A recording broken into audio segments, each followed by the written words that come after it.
Shalom, shalom à tout le monde. Bienvenue encore dans notre podcast Lord Tell Me, en prélude du 8 mars 2025. C'est vrai que nous vous avons présenté hier matin, c'est le pasteur Carole. C'est vrai que hier matin, nous vous avons parlé un peu, que nous allons recevoir quelqu'un de spécial aujourd'hui qui va nous parler d'une thématique un peu problématique. Enfin, je ne sais pas si elle est problématique ou pas, mais c'est une thématique donc généralement, soit elle est taboue, soit on n'en parle pas beaucoup, mais elle se discute autant dans le monde séculier que dans le monde chrétien. Mais c'est vrai que généralement, dans le monde chrétien, on l'aborde rarement, on aborde ce sujet vraiment rarement, soit souvent par peur ou de représailles, ou souvent jugement, ou comme ça, surtout quand c'est du côté de la femme. Parce que quand c'est du côté de l'homme, on est compréhensif. On se dit, voilà, voilà, on le comprend, on lui cherche des excuses.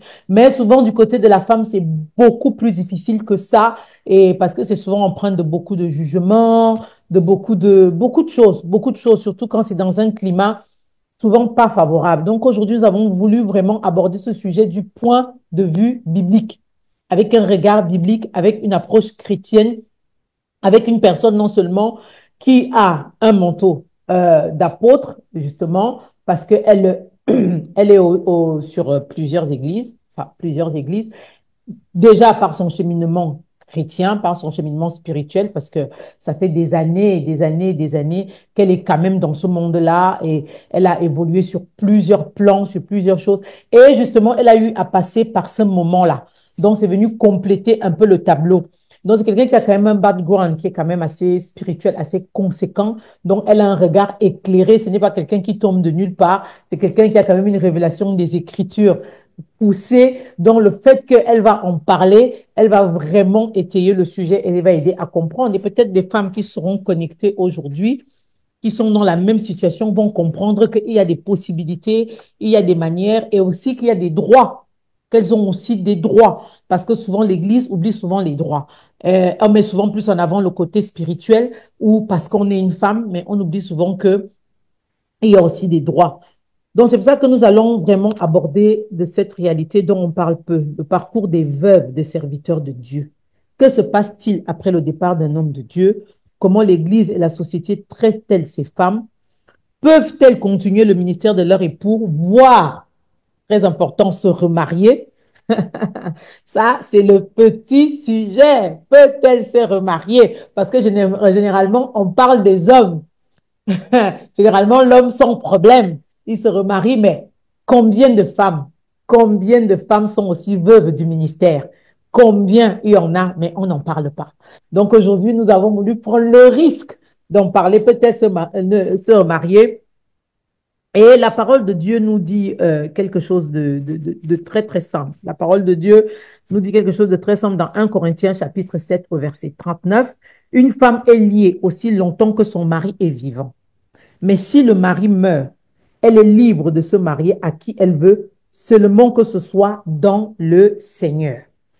Donc, c'est par cette parole de Dieu que nous allons ouvrir et introduire notre invité aujourd'hui, qui n'est autre que Mama Dédé, apôtre des nations, visionnaire de l'Église Ciel et Vie. Je ne veux pas trop en dire parce que si je dis beaucoup trop, on va arriver au niveau où on va parler justement de la vision et de là où elle est arrivée parce qu'on va parler d'un certain cheminement.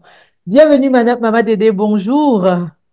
Shalom, shalom, ma Carole, pasteur Carole. Je suis très, très contente d'être sur ce plateau ce matin. Que Dieu vous bénisse. J'espère Amen. bon moment au nom de Jésus. Amen. Vous voyez, aujourd'hui, on s'est connecté spirituellement, on a la même couleur. Pourtant, Ouais, c'était absolument, on ne s'est pas arrangé. Bon, moi, j'ai l'habit du 8 mars, symboliquement, j'ai voulu mettre la robe parce que j'étais au pays. Je me suis dit, tiens, je vais prendre la robe, comme ça, je vais la mettre aussi. Donc, elle s'est mise en orange aussi. Bon, on s'est connecté spirituellement, ça veut dire que l'atmosphère sera chargée aujourd'hui, l'esprit est au rendez-vous et Dieu au rendez-vous avec nous. Dieu au rendez-vous avec nous. Alors, Maman Dédé, comment vas-tu? je vais bien par la grâce de Dieu. Le Seigneur est sur son trône. Et tant que Jésus Amen. trône, nous qui sommes ses représentants sur la terre, tout va bien. Amen. Amen. Alors, sans plus tarder, parce que je sais que vous êtes impatient de l'entendre, parce que ça fait plusieurs, ça fait déjà quelques années qu'elle est passée enfin, quelques années, pas beaucoup, mais quand même, par ce temps-là. Et elle s'est jamais réellement exprimée. Donc, je sais que vous êtes beaucoup connectés à attendre ce qu'elle va dire.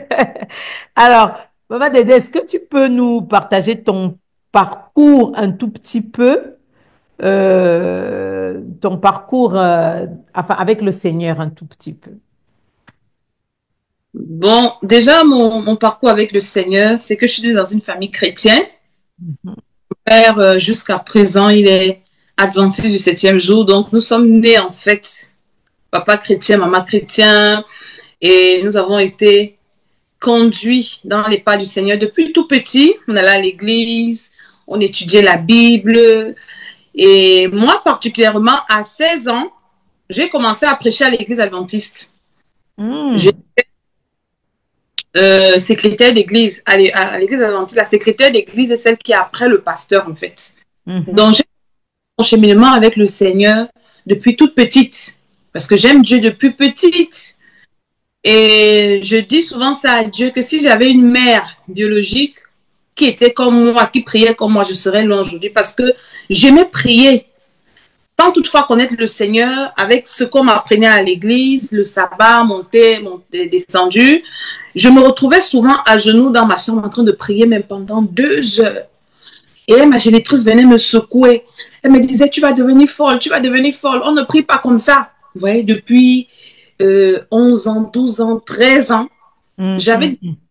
appels là, mais je n'étais pas encore orientée. Et c'est en 2005 que j'ai vraiment rencontré le Seigneur Jésus, parce que dans la religion, vous savez, on nous parle de Jésus bébé, de Jésus qui fait ci, qui fait ça, mais on nous a, Exactement, c'est ça. voilà, on nous a quand même présenté le Jésus ressuscité, le Jésus Amen. délivré, le Jésus qui pouvait euh, transformer les vies. Et Amen. je veux souligner là qu'en fait, notre famille avait été marquée beaucoup par la sorcellerie. Parce que bien que nous allions à l'église, nous vivions quand même des phénomènes bizarres. Mhm. Amener nos parents à nous amener chez les féticheurs. Ma génitrice, personnellement, parce que mon père, lui, il était vraiment contre ces histoires. Donc, on pouvait aller à l'église samedi, parce que les adventistes vont à l'église samedi. Et le samedi soir, on pouvait se retrouver chez un féticheur en train de se laver le corps. Parce qu'on avait des phénomènes bizarres, des couches de nuit, repas dans les rêves, ainsi de suite. Et donc, en 2005, c'est un voisin qui nous invite à l'église. Il était venu voir ma génitrice pour dire, oui, vraiment, il y a un homme qui prêche là-bas et tout. Il faut qu'on aille écouter. Et il y avait quelques temps, on avait déjà pris la décision de ne plus aller chez les marabouts. On va Mm, chercher Dieu. mm, mm, mm, mm. Et donc, on arrive là-bas. L'homme de Dieu était mon défunt époux, le docteur, à l'époque. Ce qui m'avait marqué dans sa prêche, c'était sa façon de présenter Jésus. Mm. C'était différent de ce que j'avais eu l'habitude d'entendre à l'église, dans ma famille. Il parlait de Jésus de Nazareth, le Dieu tout-puissant, celui qui peut délivrer de la sorcellerie, le Dieu qui guérit, le Dieu qui restaure. Mm. Donc, cette nouvelle présentation de Jésus, franchement, elle est toujours dans mon esprit. C'est ça qui m'avait marqué. Je dis, mais est-ce que c'est le même Jésus ou c'est un Jésus différent? Et donc, c'est comme ça que j'ai donné ma vie au Seigneur pour couper vraiment l'histoire courte. Et j'ai commencé à marcher avec le Seigneur. Ça fait 20 ans aujourd'hui que j'ai donné ma vie Ouais. au Seigneur. Et ça fait 11 ans que j'ai été ordonné apôtre. Donc, mon cheminement avec le Seigneur commence là. Depuis toute Amen. conscience, mais vraiment, j'ai pris conscience de ce Jésus il y a 20 ans Il y a où 20 je... ans. Amen. Est-ce que, et quel était, pouvez-vous nous parler un peu peux-tu nous parler un peu de ton époux et du rôle que tu avais à ses côtés lorsqu'il était vivant, lorsqu'il était en vie? Ok, le docteur, c'était le docteur Tchalaïson Madreglete, mais moi, déjà, père spirituel. Parce que pour moi, je le voyais d'abord sous l'angle du père spirituel, parce qu'il était mon père spirituel. Je vais ouvrir une parenthèse.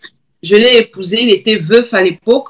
Il venait de perdre son épouse, je suis dans l'accouchement difficile, ainsi de suite. Et après, on s'est mariés. Donc, j'ai épousé mon père spirituel.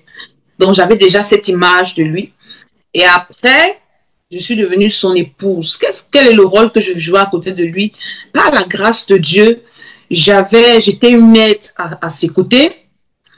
Parce que quand le docteur m'épouse, avant qu'il m'épouse, je travaillais. Je travaillais dans une structure au Cameroun. Il m'avait demandé de démissionner pour l'accompagner dans ses activités ecclésiastiques et dans ses affaires, parce que c'était aussi un homme d'affaires. Vu le background académique, donc je l'aidais dans la gestion déjà administrative, que ce soit de l'église, de ses affaires. J'étais une maman, j'étais une conseillère. Donc nous étions vraiment, nous formions une équipe formidable, et par la grâce de Dieu, j'étais son pasteur. Ça veut dire. Pasteur. Parce que ce qu'on oublie souvent, c'est que, et ce que beaucoup ne connaissent pas, c'est que ces hommes de Dieu qu'on voit forts, qui dégagent l'onction qui dégage, là, provient de quelque part.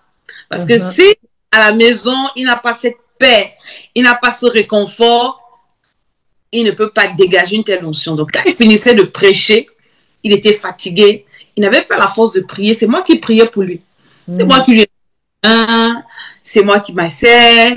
Et s'il disait que voilà, aujourd'hui tu as bien prêché, vraiment ce que tu as dit là, il s'améliorait, ainsi de suite. Donc là c'est le rôle vraiment, vraiment de la femme du pasteur. Donc j'ai joué ce rôle-là. C'est pour ça aussi que je ne me culpabilise pas beaucoup depuis son départ, parce que je sais que par la grâce de Dieu, j'ai joué ce rôle. Et avant, il a témoigné à Mondovision. Et il m'a béni, que j'ai vraiment été une aide à ses côtés par la grâce de Dieu. Amen. Mais comment as-tu, parce que là tu as pas, là, tu en parles, je me permets de la tutoyer parce on se connaît bien, hein, donc, comment, là tu en parles avec beaucoup d'émotion, on sent quand même un peu d'émotion dans la voix, parce que quelqu'un avec qui on vit beaucoup d'années. Vous avez vécu combien d'années de mariage en fait jusqu'à son départ? 12 ans. On a vécu 12 ans ensemble. 12 ans ensemble. Donc là, quand même, 12 ans, ce n'est pas 12 jours, ce n'est pas 12 mois. Donc ça a vraiment, là, on sent vraiment une certaine émotion lorsque tu en parles et tout. On sent vraiment une certaine émotion. Mais dis-nous, comment est-ce que tu as vécu son départ? Alors, je me permets de la tutoyer parce que je la connais. On se connaît, on se connaît, on se connaît. Donc, c'est pour ça que je me permets de la tutoyer. Dis-moi, Mama Dédé, comment as-tu vécu le départ de... Parce que 12 ans de vie commune, c'est pas 10 jours, c'est pas 12 mois, c'est quand même 12 ans, on s'habitue à une personne. En plus, tu es mère, tu es maman aussi, j'ai oublié de le préciser, elle est maman. Elle est maman de plusieurs enfants. De plusieurs enfants, je la laisserai elle-même pendant le parcours, pendant l'interview, elle va en parler. Elle est maman de plusieurs enfants, donc 12 ans de vie commune quand même, c'est pas 10 jours, c'est pas 12 mois. Donc comment as-tu vécu son départ tant sur le plan émotionnel que spirituel? Hum. Mhm. C'est difficile à parler. C'est vrai que maintenant j'en parle, parce qu'avant je ne pouvais pas en parler. C'était très compliqué parce que c'était un départ brusque. Mhm. Avec et puis la personne a été malade. On a vu, on se prépare quand même. Donc il est mort comme ça. On était en plein dans des grands projets. C'était un choc terrible. Et surtout qu'à l'époque, c'est moi qui étais malade en fait. Tout le monde s'attendait à ce que moi je parte. Donc si on annonçait une nouvelle à quelqu'un, c'était moi. Je me souviens ce là jeune de mes fils qui me disait que maman, le soir là, quand tu m'as appelé, je croyais que c'est papa qui m'appelait avec ton numéro pour me dire que tu es parti.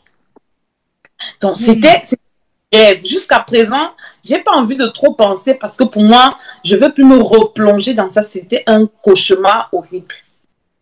Ouais. Et psychologiquement, j'étais brisée au point où j'ai décidé d'abandonner le ministère parce que je ne voulais plus rien entendre de... pas Dieu, mais je ne voulais plus être servant de Dieu. J'ai dit, je vais devenir une chrétienne simple.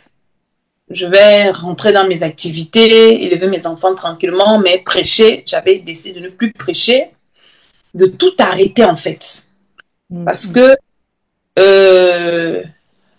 le docteur n'était pas seulement mon époux, c'était mon père spirituel. C'était la personne qui priait pour moi. C'était la personne qui mangeait ma dîme. C'était ma couverture spirituelle. C'était la seule personne qui pouvait poser la main sur ma tête. C'était pour moi un coach. Et du coup, après Dieu, c'était lui. Et je voyais que mon Dieu sur terre était parti. Donc, très compliqué. Et surtout, ce qui m'avait beaucoup affecté, c'était le fait que, vous savez, quand vous avez quelqu'un devant et vous êtes derrière, un peu cette couverture, cette barrière, elle dit derrière, on fait beaucoup de choses, on se cache.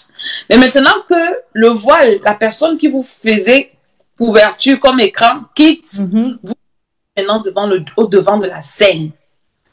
Il faut prendre des décisions parce que quand on a une personne à qui on se réfère, si la décision est mauvaise, on va dire que c'est elle ou c'est lui qui a décidé. Donc, on est juste derrière. Et là, maintenant, il faut affronter les responsabilités. Il y a les enfants, les charges. Les charges qui étaient sur lui sont venues sur moi. Donc, c'était très compliqué. C'était trop difficile. Je me souviens de passer des nuits à pleurer. Je me levais le matin, mon lit était mouillé de larmes et je pleurais et je peux pas expliquer, c'est trop compliqué. C'est une personne qui a vécu ce que je suis en train de dire qui peut mieux comprendre ça en fait. Et une fois, je me suis retrouvée un jour en train de prier avant son enterrement, de dire au Seigneur que si le Seigneur ne le réveille pas, qu'il me tue moi avec tous mes enfants, on nous enterre tous le même jour. C'était à ce point-là. Et ce qui faisait encore plus mal, c'est que quand tu es même dans cette douleur-là,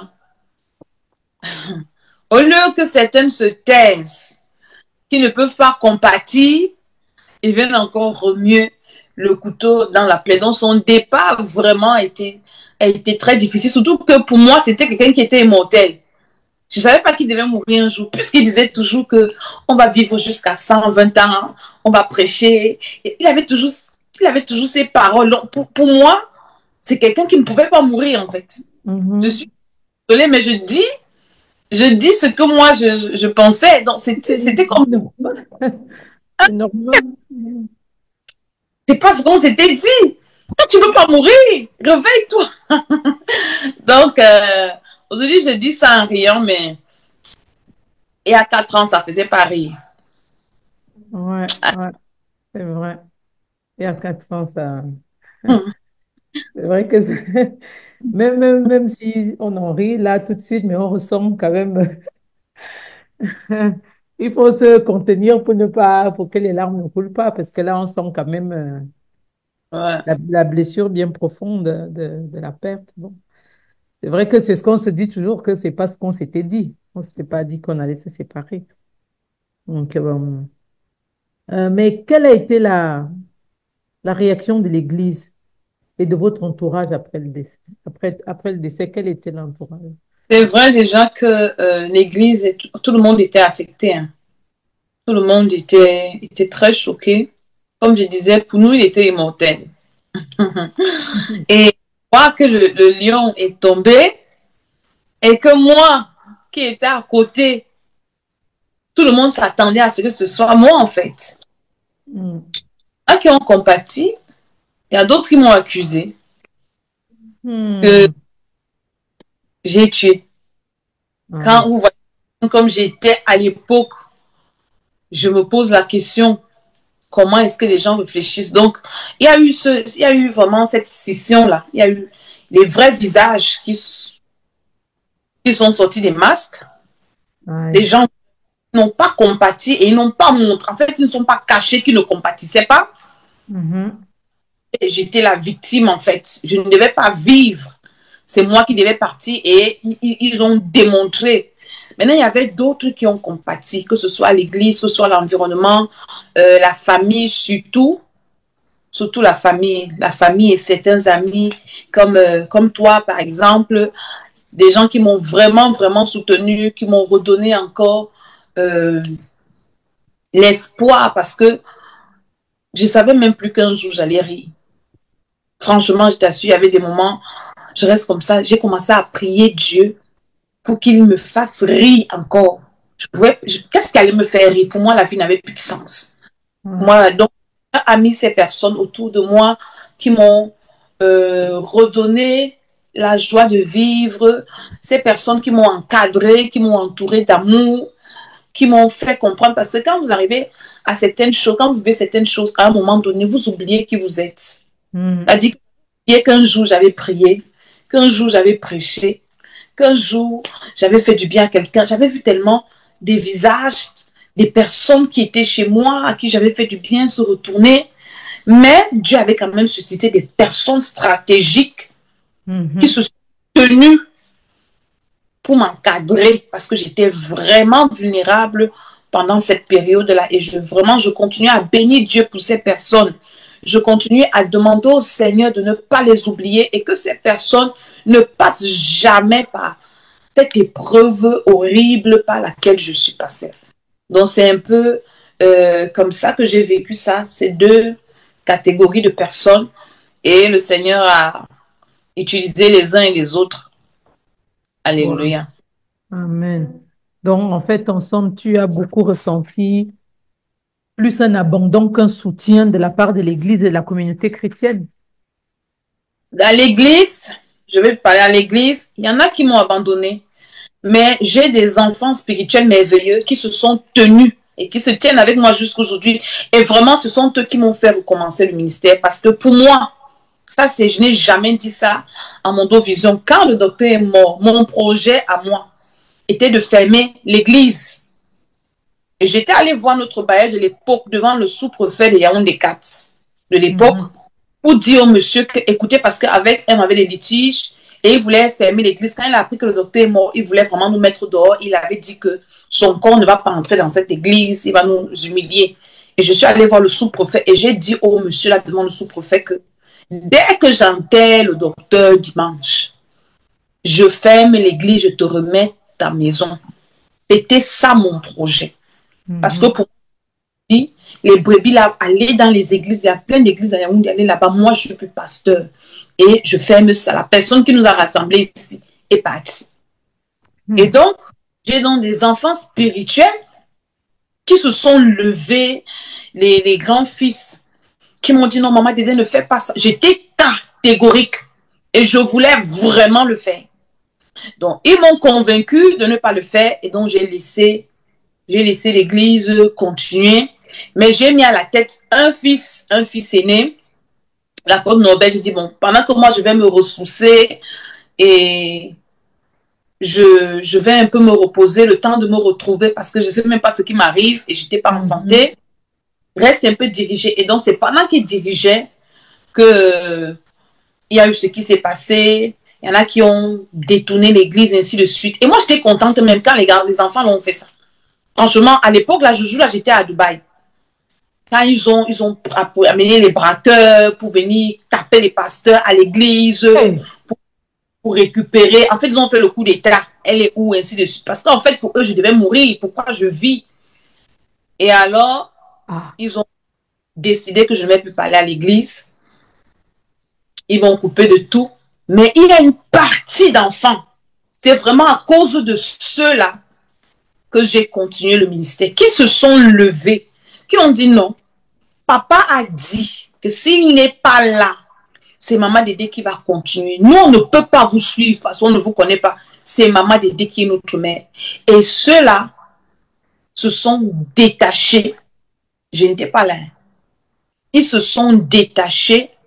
Ils sont allés chez un ancien qui a ouvert sa maison, qui a ouvert et l'église a été dans sa maison. Et moi, dans ma tête, je dis au Seigneur, je ne t'ai dit que ton histoire si je ne veux plus ça. Et quand je reviens, je trouve plus d'une centaine de personnes réunies. Je regarde. Et moi, je dis, je vais rentrer en France. Et mes frères me demandent que, mais regarde, les gens t'ont suivi. Tu vas rentrer en France, faire quoi? Reste diriger le troupe. Dans ma tête, je ne veux plus continuer l'église. Et je leur ai dit que si c'est Dieu qui veut que je continue son œuvre, les gens sont là. Mais si ce n'est pas Dieu, ils vont se disperser. C'est comme ça que j'ai pris mon avion. Je les ai abandonnés. Je suis revenue en France. En 4 mois, maman Carole, les gars ont construit l'église.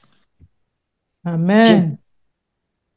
Et Dieu est venu me dire, Dieu m'a apparu pour me dire que si ces âmes qui croient en toi se perdent, je vais te demander les comptes. C'est ça que je me résigne et que je recommence à servir Dieu. Donc, en fait, servir Dieu, c'est un appel. Moi, par exemple, ça, c'est mon histoire que je suis en train de raconter, que beaucoup ne comprennent pas, que beaucoup ne connaissent pas. Que dans ça, je suis en train de continuer à servir le Seigneur parce que le Seigneur me l'a imposé. Et ce n'est pas comme si bon, je ne veux pas. Mais vu ce que j'ai traversé, je ne voulais plus parce que je me disais, la personne qui m'a amené dans cette histoire est partie. Je vais continuer à dire quoi là. Voilà. Voilà. Donc, c'est cette partie-là, comme on parle des gens qui m'ont, l'église qui m'a soutenu, ce sont ces enfants-là qui sont là jusqu'aujourd'hui, qui m'ont accepté comme leur maman, qui ont reconnu que je suis leur mère, qui m'ont vraiment soutenu. Ce sont eux qui m'ont redonné le courage de servir le Seigneur. Ce sont eux qui m'ont redonné le goût de servir Dieu. Donc, eux, ils m'ont soutenu, les autres, non. Maintenant, la communauté extérieure. Presque personne. Pourtant, dans notre maison, le docteur était un grand faroteur, permettez-moi l'expression. Notre église était au Cameroun une référence. Un pasteur pour étranger, on l'invitait dans une église, on le recevait mal, on lui disait seulement que va voir le docteur ou maman Dédé. Maman Dédé va payer ton billet d'avion, va payer ton hôtel, tu vas venir, le docteur va te bénir. Quand le docteur est mort, même les participations pour son deuil, je peux compter de ceux qui ont donné. Le docteur et moi, il a laissé beaucoup d'enfants, de petits-enfants. J'en ai 7. Je n'ai jamais de film, maman Dédé, comment les enfants vont pour aller à l'école. Il y avait des moments, ça c'était avant, plus maintenant. Quand ça venait de se passer, où je passais le temps à pleurer, dire Seigneur Jésus. Moi, à l'époque, ma maison, j'ai nourri les veuves. Je ne savais même pas quand je pouvais me retrouver dans cette situation. C'est ma mission. J'ai toujours pris soin des veuves, des orphelins. J'ai des images, j'ai des témoignages, j'ai des orphelinats desquels je m'occupais même à l'église. Je demandais aux gens d'aller chercher les veuves dans leur quartier. Pendant les fêtes de Noël comme ça, on achetait à manger des poulets, on leur envoyait à manger juste pour un jour. Je pouvais me retrouver dans cette situation. Et vraiment, vraiment, Pasteur Carole, je n'ai pas vu quelqu'un. Jusqu'à présent, à la rentrée, qui m'appelle, comment vont les enfants, docteur? Tout le monde s'attendait à ce que je finisse. C'est quand Dieu a fini d'utiliser ce noyau de personnes, ma famille, et vous comme ça, et ainsi de suite, pour m'aider à revenir, et qu'ils ont vu que j'ai déjà l'église. C'est là où je reçois les coups de fil. Ah, maman Dédé, ça fait longtemps. Est-ce que je peux venir t'aider? Je demande aider. Non,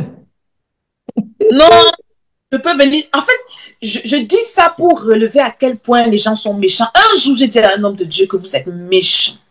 Quand moi, j'étais bien, quand le docteur vivait, je ne pouvais pas être indifférente.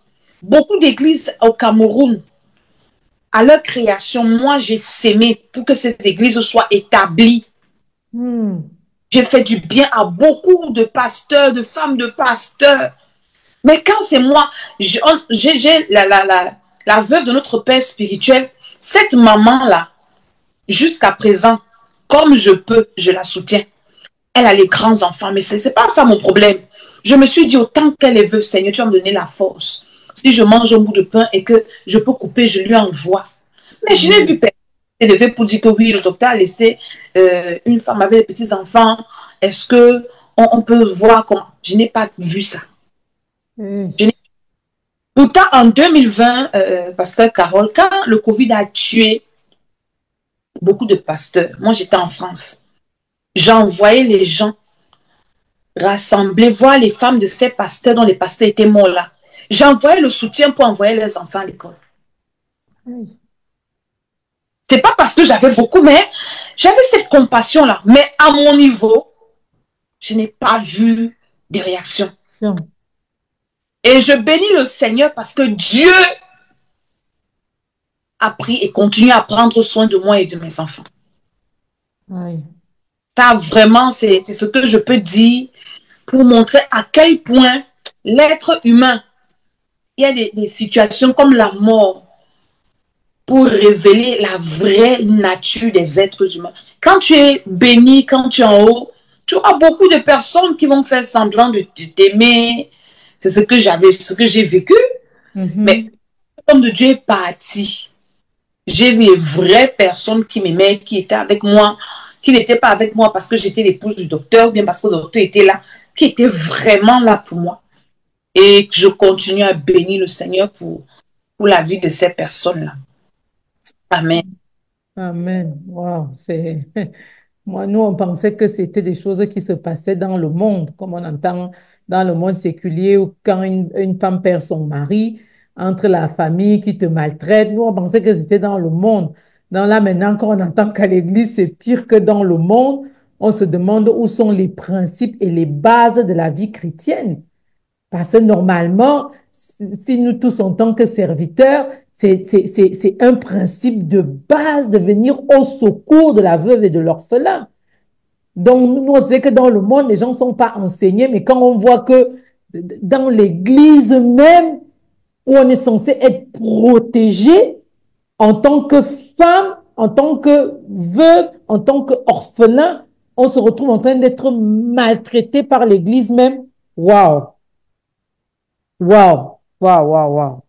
Mais est-ce que... Oui. Me permet, c'est que dans l'église, il y a beaucoup de jalousie en fait. C'est-à-dire que beaucoup profitent de ces moments-là pour régler leur compte. Ah, Uh-huh. mieux de toi, tu étais bien, tu es déjà retrouvé, tu es venu nous retrouver ici. Donc tu es déjà comme nous en fait. C'est-à-dire que l'église, ce n'est pas les quatre murs. Hein. L'église, c'est la personne. Donc il y a beaucoup Mhm. qui sont à l'église là qui ne sont pas de l'église. Hein.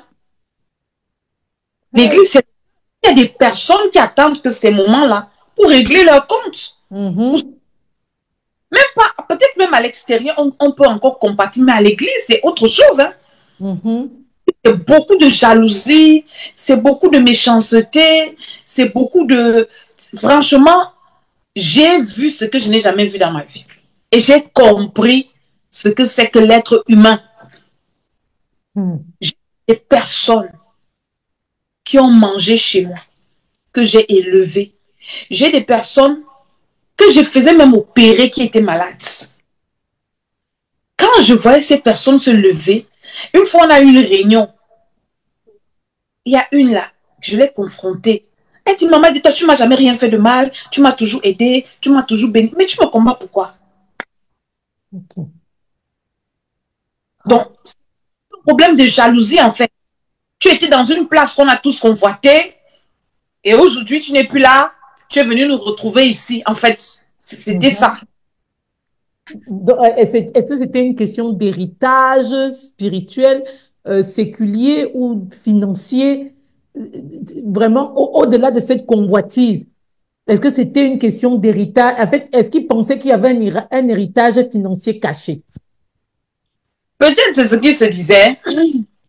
Et ce sont des personnes en fait qui n'ont pas, qui ont refusé même de s'impliquer dans l'œuvre quand le défunt vivait. Parce que c'était des personnes qui étaient impliquées, elles allaient comprendre les réalités. Ce sont des personnes qui, l'œuvre ne les intéressait pas en fait. Elles venaient juste comme ça, comme des, et je ne sais pas comment je peux expliquer ça, des personnes qui venaient gratter et partir. Mhm. Ouais, ouais, ouais. Et parce que pour elles, s'impliquer, c'était comme si elles travaillaient pour moi. Alors que Mhm. la vie du défunt, j'ai ouvert la porte à tout le monde. Franchement, ma maison était la maison de tout le monde. Et j'appelais tout le monde, venez, nous servons Dieu. Venez chercher. J'ai forcé même les gens à servir Dieu. Ils ont refusé de servir le Seigneur. Mais Vérité. le docteur meurt. Il pense que c'est une affaire peut-être de famille, c'est une affaire... Non. Et j'avais même l'intention de former ceux qui étaient là et les laisser avec partir parce que dans ma tête, je voulais partir. Je ne voulais pas me retrouver au milieu de ces souvenirs qui me mettaient mal en fait. Quand je voyais qu'on investit et de ma jeunesse et de mon temps et de mon énergie pour quelque chose qui s'arrête en route comme ça, je voulais aller loin pour oublier ça en fait. Donc, ils ont compris la fait, ils pensaient que je voulais les écarter pour rester avec je ne sais quoi parce qu'il n'y avait même rien. C'est ça qui est la vérité en fait. C'est là que je voulais, parce que c'est ça que les gens pensent. Les gens savent que le docteur avait l'argent et que Voilà, c'est cet argent-là que tu voulais, voilà. voilà rester avec. Et donc, c'est quand ils m'ont écarté qu'ils se sont rendus qu'il n'y avait vraiment rien. Ah, Ils sont restés, ils se sont rendus compte qu'en fait, il n'y avait rien. On discutait quoi. Et la plupart même des personnes, quand j'écoute un peu, je vois, qui étaient même dans ce cas, il faut les voir comment ils sont malheureux aujourd'hui. ah. Je suis sûre qu'ils regrettent de m'avoir chassé parce que si moi j'étais là, j'allais même continuer à prendre soin d'eux. Mais les gens qui ont aidé à me renverser, entre guillemets, les ont tous mis à la porte. Ils ont tous abandonné. Ce sont les gens qui n'ont pas mon cœur qui aide les gens, ainsi de suite. Aujourd'hui, ils sont malheureux, ils sont abandonnés. Et les enfants que moi, peut-être, je mettais à l'école, on m'a dit que toutes les filles ont déjà accouché, et ainsi de suite. Et je riais. Il y en a qui ont déjà, les foyers même sont gâtés. J'ai dit, mais vous étiez en train de discuter quelque chose qui n'avait rien. Et aujourd'hui, vous êtes en train de souffrir. Donc, vous devez récolter ce que vous avez sémé, en fait. Donc, Wow. c'est Hmm. Est-ce que, est-ce que tu penses que l'Église prépare suffisamment les épouses et serviteurs de Dieu à cette éventualité-là? l'Église ne prépare personne en rien. Peut-être Ah. d'autres églises. Moi, personnellement, déjà, comme j'ai dit, hein, c'est Dieu qui m'a aimé. Parce que j'ai aussi aimé Dieu depuis toute petite. Amen. Déjà, femme de serviteur de Dieu, je n'ai pas été préparée. L'Église ne prépare pas les gens. C'est peut-être maintenant avec la venue des réseaux sociaux. Et nous, comme ça, on va aussi parler parce qu'on s'est retrouvés dedans. Je n'étais pas préparée à me retrouver là où j'étais. Moi, je suis venue à l'église, je cherchais Dieu. Je me suis retrouvée la femme du pasteur, du père spirituel. Je me suis retrouvée mère spirituelle sans avoir eu de mère spirituelle moi-même. Donc, c'est l'amour de Dieu que j'avais, les bases que j'avais, qui m'ont aidée. À un moment donné, j'ai commencé à faire la part des choses, à me déconnecter un peu de tout ce que j'avais comme gloire, comme bénédiction, entre guillemets, à l'époque, pour vraiment chercher Dieu. Pourquoi? Parce que j'avais déjà cette semence-là. Et c'est dans cette recherche de Dieu que Dieu a eu pitié de moi.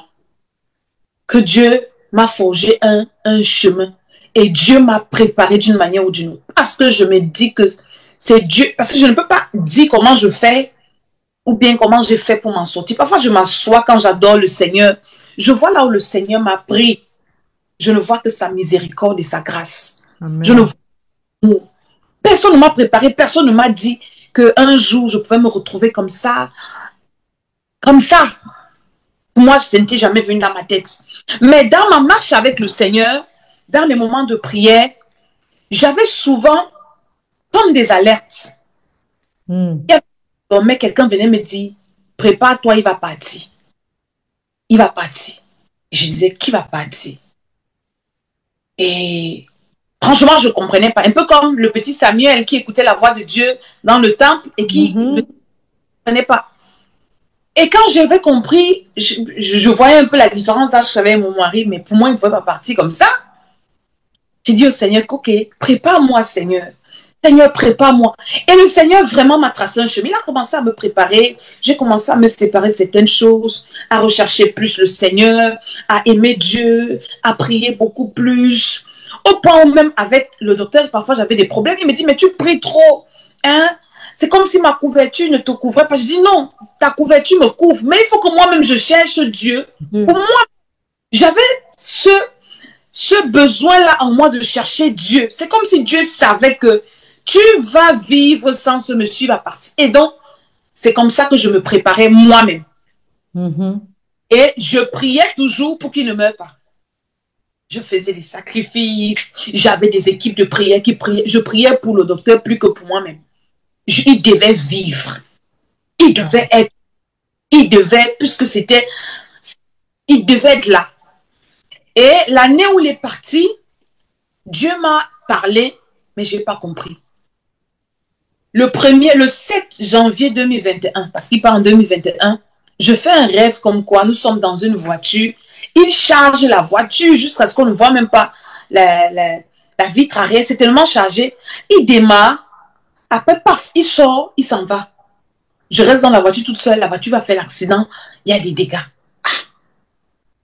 Février 2021, je fais le même rêve. Ça attire mon attention. Je lui raconte que ton affaire ici, je fais que voir que on est dans la voiture et tu passes. Tu pars où? C'est en mars que je commence à prier pour renverser parce que je connais prier. En mars, je fais le même rêve, mais là, maintenant, il y a moins de dégâts parce que j'ai pris. En avril, je fais le même rêve, je comprends que c'est sérieux. En avril, je fais le même rêve, il part toujours, je réussis à stabiliser la voiture, je la gare, je sors. Il y a moins de dégâts. En mai, c'est là où je lui ai dit, c'est là où mes yeux sont commencés à s'ouvrir. C'est quand le prophète Tibi Joshua est mort. Hmm. La photo de sa femme. Et je lui ai dit, j'ai dit au docteur, ne me souille pas comme Tibi Joshua a souillé sa femme. Ne me... je sentais qu'il y avait quelque chose. Et pour que Dieu lève ce monsieur, il a fallu que le Seigneur me neutralise. Parce que si je n'étais pas malade, maman Carole, l'homme là n'allait pas mourir. J'allais prier, j'allais faire tout ce que... Donc, il a fallu que moi-même, je sois neutralisée parce que il devait partir. C'est là où je me rends compte que le monsieur, si le rêve que je montre, que je vois là, c'est qu'il peut partir. J'avais la force que j'avais, j'ai commencé à prier, mais je n'avais plus la force. Et bam, il est parti comme ça. Mais je n'avais pas été préparée. On venait au Cameroun pour une affaire. On avait beaucoup d'engagement, beaucoup de... J'étais pas préparée à son départ, pas du tout. Aïe. Personne ne m'avait préparée.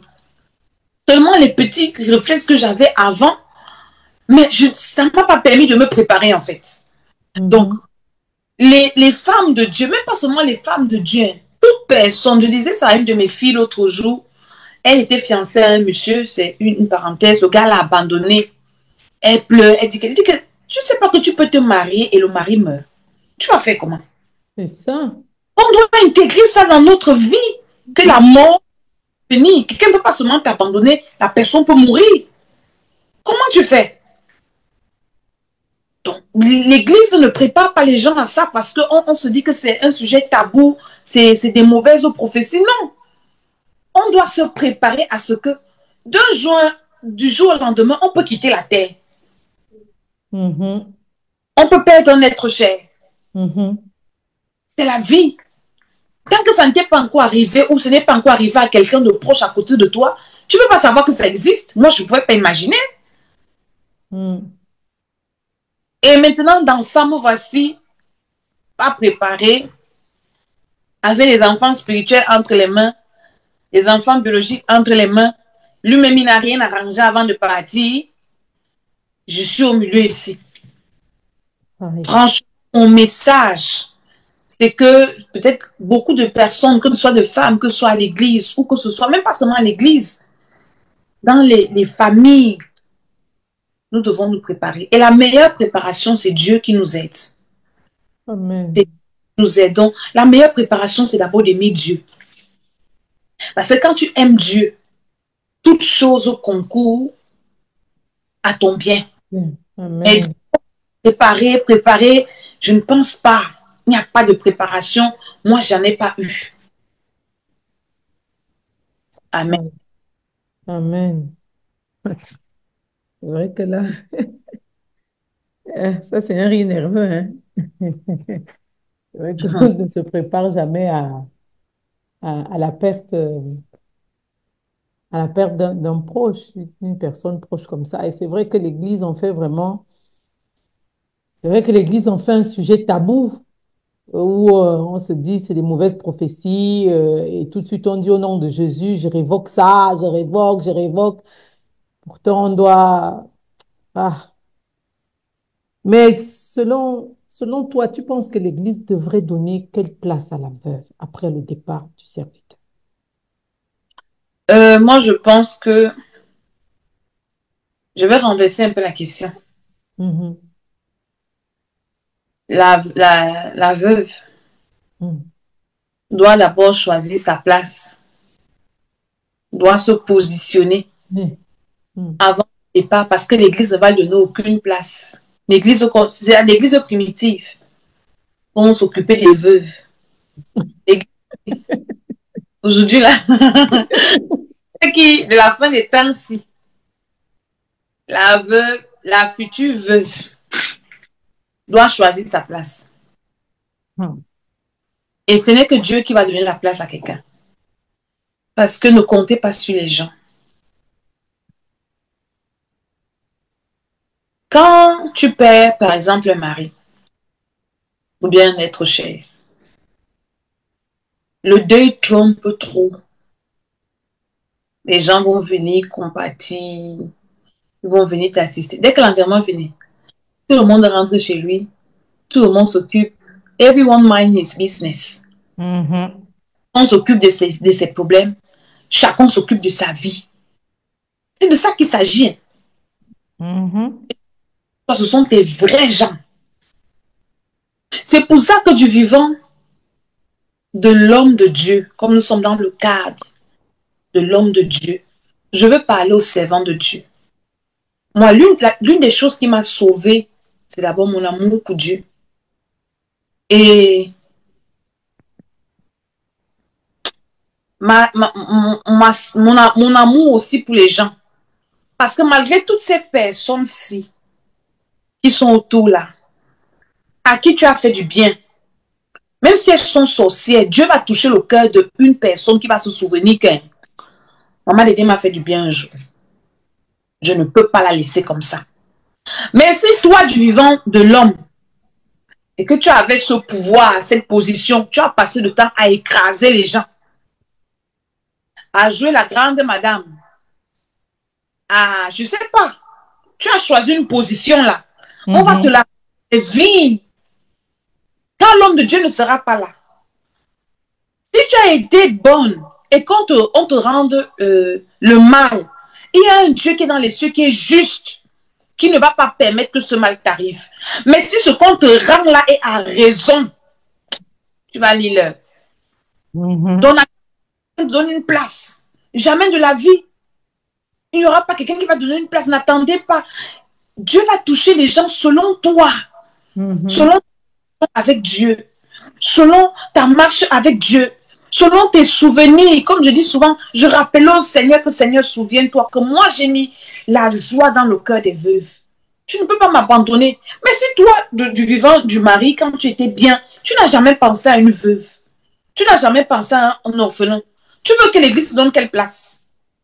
Puisqu'on ne récolte que ce qu'on a sémé. C'est Oh, ça. tu as... Mhm. Donc, dans nos beaux jours, sachons investir dans des personnes parce que Dieu va toucher les cœurs. Moi, Mhm. le Seigneur a touché les cœurs des personnes stratégiques pour m'aider à me relever. Parce que je confesse que je me suis relevée au nom de Jésus. Amen. Dieu a touché les cœurs des personnes parfois que je ne pouvais même pas imaginer. Qui se sont levés pour dire non, vous ne pouvez pas faire ça maman des temps que nous sommes vivants. Des personnes que je ne pouvais pas imaginer, que si on allait me dire, je ne pouvais pas penser, qui se sont levés, des hommes, des femmes, qui ont dit jamais ça ne peut pas se passer sous nos yeux. Ce n'est pas parce que, non, c'est Dieu qui a touché leur cœur Mhm. pour me faire récolter ce que j'avais déjà sémé Aimer. pendant que j'étais dans mes beaux jours. Mais si je n'avais rien semé, qu'est-ce que je voulais récolter? C'est pour ça que tout le mal qu'on m'a fait, ça ne m'a pas, ça ne m'a permis que de monter, ça ne m'a rendu que plus forte. Ça ne m'a que rapprocher de Dieu. Mais si pendant ce temps-là, je dis souvent aux gens, je disais à un de mes fils là que de tout ce qui est à côté du docteur, nos vies de maintenant, représentent le travail que nous avons fait à côté de lui. Tous ceux qui ont fait le mauvais travail à côté de lui, qui récoltent. Et nous, comme ça, nous récoltons le bon travail qu'on a fait à côté de lui et Dieu nous bénit. Et Dieu va nous faire du bien malgré nos ennemis. Donc, l'Église, je parle aux femmes, parce que nous parlons des femmes. Pendant que ton mari vit, si tu en as un, toi-même choisis ta place. D'abord à côté du Seigneur.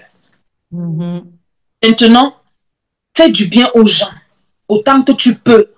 Tu vas le récolter. Quand l'homme de Dieu ne sera plus là, le défenseur des veuves, le père des orphelins va se lever pour défendre la cause. Ne t'attends pas à un homme, peut-être que tu vas compter, que je sais que si mon mari n'est pas là, voilà tel qui va s'occuper. Il va te faire ça le premier mois, deuxième mois, troisième mois. Si tu es un homme, il va demander que tu deviennes sa petite. Si tu refuses. Mais il y a beaucoup de non-dits. Si tu refuses de céder, personne ne va t'aider. Il faut parler, maman Tété, il faut parler. Personne ne va t'aider. Ah, oui. Je me souviens, souvent le match reste comme ça. Je dis, mais le docteur avait ce qu'il disait souvent, vous voulez que je meure pour rester avec ma femme. Il savait ce qu'il disait. Tu t'amuses. Tu vas te retrouver dans le pays des si je savais. Parce que, franchement, l'expérience que moi j'ai eue, un homme n'aide pas une femme pour rien. Ah oui? Tu veux quelle place? On va te donner quelle place? C'est Dieu qui donne la place. C'est Dieu qui fait des gens pour t'aider. On va t'aider une fois. On va te parler en codé. Tu n'as pas compris, tant pis pour toi. Tu vas lire ton œuvre. Tu vas te... Donc, c'est pour ça que Dieu a plus touché ma famille pour me soutenir. Les personnes, peut-être qu'elles avaient des intérêts, je ne sais pas. Et moi, je ne pouvais pas répondre à ça. Elles ont tourné le dos. Donc, il faut que les femmes sachent, qu'elles sachent ça. Quand le mari meurt, tu es exposé à beaucoup de choses, trop de choses. Ce qui va te maintenir debout là, c'est ton amour. Pas que Dieu t'aime, mais c'est que toi, tu aimes Dieu là. Si tu n'as pas, quand le monsieur était là, tu vas seulement t'enfoncer. Ou bien tu vas vraiment chercher Dieu pour que Dieu là, qui te soutienne. Alléluia. Amen. Apôtre. On entre maintenant dans le sillage on va quitter l'émotionnel parce que nous tous on va se mettre à pleurer ici seulement. Non, vraiment, parce que là, on est déjà, l'émotion est déjà au bord. Toi-même, tu as un appel personnel en tant qu'apôtre et tu continues le ministère malgré tout. Mais n'ayant plus cette couverture aujourd'hui, comment le Seigneur t'a dirigé, t'a amené à ce que tu puisses continuer ton appel malgré tout avec une couverture? Comment le Seigneur t'a dirigé Donc, après cette restauration? ce sont déjà mes enfants spirituels qui m'ont encouragée. Oui, j'ai un appel. Et c'est mon défunt époux qui m'a ordonné. Moi, je sais Dieu depuis, comme j'ai dit là au début de l'émission. Et donc, un jour comme ça, une fois que je suis devenue femme de pasteur, il m'a... Vraiment, Dieu l'a beaucoup utilisé. Hein. Il m'a donné la plateforme. Il m'a laissé servir le Seigneur. Et un jour comme ça, il est venu, il me dit, Dieu me dit que je dois t'ordonner à une semaine. Hein. Je dis, eh? Il me dit, tu sais, Dieu, le Seigneur m'a dit que tu dois donner. Puis on a organisé, il m'a ordonné. Donc, du coup, c'est comme ça que j'ai continué à servir Dieu. Même quand il est parti là, après que mes enfants là m'ont redonné le courage. Mais je me suis rendue, j'étais dépaysée en fait, parce que on ne peut pas servir Dieu sans couverture. C'était lui qui était mon père spirituel. Ma dîme, mes sacrifices. Le docteur qui était mon époux n'avait jamais prié pour moi sans sacrifice. Mhm. En tant que femme, il a dit qu'il y avait toujours cette différence-là. Même pour prier pour un enfant qui était nôtre. Même si l'enfant est malade, il dit à l'enfant, va prendre le sacrifice chez ta mère. C'est vrai. Le prêtre, il me l'a inculqué. Donc, moi, voici maintenant qui va prier pour moi. Qui va m'imposer les mains. Je vais servir qui? Parce que je servais mon époux comme un homme de Dieu. À un moment donné, même, j'étais même plus sourd. Pour moi, je servais, c'était un homme de Dieu, en fait. Et je le servais comme ça. Et c'est là que j'ai... Parce que tu ne peux pas être béni sans servir quelqu'un. Et donc, quand il est parti, je me suis retrouvée comme ça, perdue. C'était ces enseignements que j'écoutais. C'était... En fait, j'ai commencé à prier. J'ai dit, Seigneur, moi, on me sert. Moi, je vais servir qui? Comment ceux qui me servent seront bénis? Parce qu'il faut que moi, je sois béni pour pouvoir bénir les autres. Et c'est donc comme ça que le Seigneur m'a dirigé chez l'apôtre Johnson Suleiman, par la grâce de Dieu. Déjà, j'avais commencé à suivre l'apôtre Johnson Suleiman depuis 2010. Je suivais ses émissions, ses prêches et tout. Mais comme j'étais concentrée, je me suis concentrée dans suivre mon mari, et ainsi de suite. Donc, j'avais cessé de le suivre. En 2020, le Seigneur me révèle, pendant que le docteur vivait, hein, j'étais en France, le Seigneur me révèle que je suis dans l'église de l'apôtre Johnson Suleiman. Et il prie pour moi. Et j'ai appelé le matin, j'ai appelé le docteur à l'époque. Quand je dis le docteur, c'était mon défunt époux là. Je dis, cette nuit, j'ai rêvé d'un homme de Dieu au Nigeria, ainsi de suite. Il me dit, ah, c'est Dieu qui t'a parlé. Donc, en fait, le Seigneur me montrait déjà la route. La route, ouais. En 2020. Maintenant, quand je tombe malade, à la mort, maman Carole, tu m'as vu comment j'étais malade. Et l'homme de Dieu meurt. Je n'ai même pas la force même pour me lever. Comment je vais même faire le deuil ici? Et dans notre église, on avait reçu le bishop Nam.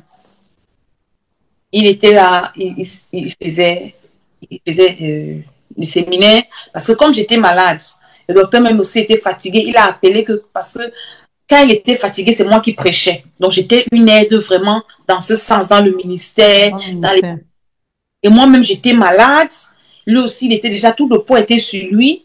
Il a appelé, maman est malade, est-ce que tu peux venir m'aider? Et donc, pendant ce temps, il meurt. Et c'est donc comme ça que je suis affaiblie. J'appelle Bishop, je dis, Bishop, est-ce que tu peux me trouver des hommes de Dieu qui vont prier pour moi? Parce que je n'ai même pas la force. Je vais faire le deuil ici comment? Le bishop Nam est parti donc chercher les fils de l'apôtre Johnson Suleiman. Qui priaient pour moi, qui venaient invoquer le nom du Dieu de l'apôtre Johnson Suleiman. C'est comme ça que ces hommes de Dieu, on les appelle les sons of prophets, avaient prié pour moi en 2021 là. Et c'est là où le Seigneur m'avait relevé pour me donner la petite force que j'avais pour enterrer mon mari. Donc, Dieu avait déjà tracé mon chemin depuis. Oui. Je me rends compte que je dis, ah, Seigneur, je vais faire comment? Le Seigneur me rappelle tout ça. Et il me conduit donc vers l'homme de Dieu. Et j'ai eu la grâce d'être reçue par l'homme de Dieu, d'être acceptée par l'homme de Dieu et de me mettre sous son autorité spirituelle pour pouvoir continuer cette œuvre. Parce que le travail de Dieu, ce que les gens ne savent pas, l'œuvre de Dieu, ce n'est pas comme du professionnalisme. Une œuvre spirituelle, on a besoin d'une couverture spirituelle. Parce que là, on a affaire à des esprits, on a affaire à des démons, à des principalités. Il faut quelqu'un qui a déjà dépassé, qui a un certain niveau spirituel pour te tenir la main, pour que tu continues à faire l'œuvre. Et c'est ça, depuis que je suis connectée à l'apôtre Suleiman, franchement, je pense que c'est ça qui a permis que je puisse vite me relever. Les enseignements, j'ai dit à quelqu'un à qui je donne ma dîme, parce que moi, je suis servant de Dieu. Pour moi, la dîme est biblique. Moi, je donne la dîme, ma dîme personnelle à l'église. Maintenant, le docteur était mort. Je reçois la dîme. Je reverse où? Donc, j'ai déjà où je verse ma dîme. J'ai déjà quelqu'un qui peut me dire, you are blessed. Quelqu'un qui peut enseigner. J'écoute. J'écoute ses enseignements, j'écoute ses prédications parce qu'un homme de Dieu, c'est aussi un enfant de Dieu. Il faut être nourri. Il faut être... Amen. Tous ces cultes que j'écoute, je reçois, je donne mes offrandes. Je suis enfant de Dieu. Oui. Pasteur, être, je sais pas quoi, ne fait pas de nous de super personnes. Son, on est d'abord enfant de Dieu. On est d'abord enfant de Dieu. Donc, c'est tout ça là qui m'a permis de me retrouver, de recommencer à voler dans le ministère encore, d'avancer même. Parce qu'une fois que vous n'avez plus de couverture spirituelle, vous êtes exposé à toutes les formes de flèches, d'attaques, de Mm. manipulation, de. Et si vous, le berger, vous êtes exposé, vous exposez aussi les gens qui vous suivent. Parce que ça, on ne peut pas oublier ça, que nous devons rendre compte. Nous avons des personnes qui croient en nous, des personnes qui nous suivent, des personnes qui ont besoin d'être bénies. Et si nous-mêmes, nous sommes vulnérables, C'est ça. nous exposons les vies de ces personnes-là. Donc, c'est Mm. cette vie spirituelle aujourd'hui, par la grâce de Dieu. Donc, je ne me suis pas levée d'un matin pour aller choisir l'apôtre Suleiman comme mon père spirituel. Dieu même a tracé mes pas. Amen. Et il m'a conduit. Et ça me fait beaucoup de bien par la grâce de Dieu. Amen. Amen. Donc déjà, vous avez bien entendu, elle a un appel à la base. Parce que généralement, les femmes de Dieu, les serviteurs ou les servantes ou les épouses des serviteurs pensent souvent généralement que parce que mon mari était pasteur, je dois forcément être Non, prophète. pas forcément. Voilà, elle avait déjà un appel, c'est bien ça. Elle avait un appel dès la base. Pas, Voilà. pas forcément. Les femmes des pasteurs. Moi, si je n'avais pas, franchement, comme je dis, hein, quand le docteur est mort, je voulais fermer l'église. Et Dieu m'a ramené dans son... Je voulais faire autre chose parce que je peux travailler. Je ne suis pas... Quand il m'a épousée, je travaillais. Donc, je peux faire beaucoup de choses, autre chose, pour vivre, pour élever mes enfants. Mais le Mm. Seigneur m'a appelé.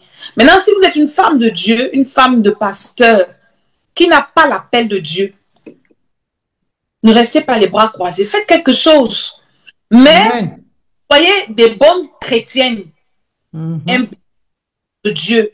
Ne soyez pas, parce qu'il y a beaucoup de femmes de pasteurs aussi. Vous savez, être femme de pasteur, maman Caro, c'est un appel. Hein. C'est tout Amen. un... Ce n'est pas facile. Il faut vraiment être enseigné. Il y en a qui, avec toutes les frustrations qui vont avec, se mettent à l'écart et elles ignorent tout ce qui se passe à l'église. Elles s'en foutent en fait. Même si vous n'avez pas l'appel de Dieu, parce que cet homme est votre mari, vous devez quand même vous impliquer dans ce qu'il fait. D'une manière ou d'une autre, le soutenir, l'accompagner, connaître un peu des challenges et être cette intercesseuse-là. On n'a pas besoin d'avoir un appel pour être intercesseuse. Amen. La mère de l'église, même si vous n'êtes pas prédicatrice, vous avez quand même le rôle de maman et Amen. du père et des brebis. Ça, ne vous déconnectez jamais de ça. Sinon, quand cet homme ne sera plus là, vous ne serez même pas reconnu comme mère. Parce que Amen. n'est pas seulement celle qui prêche. On peut ne pas prêcher, mais être une mère. Mm. C'est une qualité. Donc, même si vous n'avez pas l'appel au ministère, restez à votre position de mère. Ça vous fera beaucoup de bien. Amen. Allez. Alléluia. Et c'est vrai qu'on a oublié d'aborder cette petite question un peu, cette petite parenthèse. Et les enfants, comment ils vivent tout ça? Comment ils ont vécu tout ça? Parce qu'il y en a 7 au total, hein. C'est compliqué, hein? C'est trop difficile.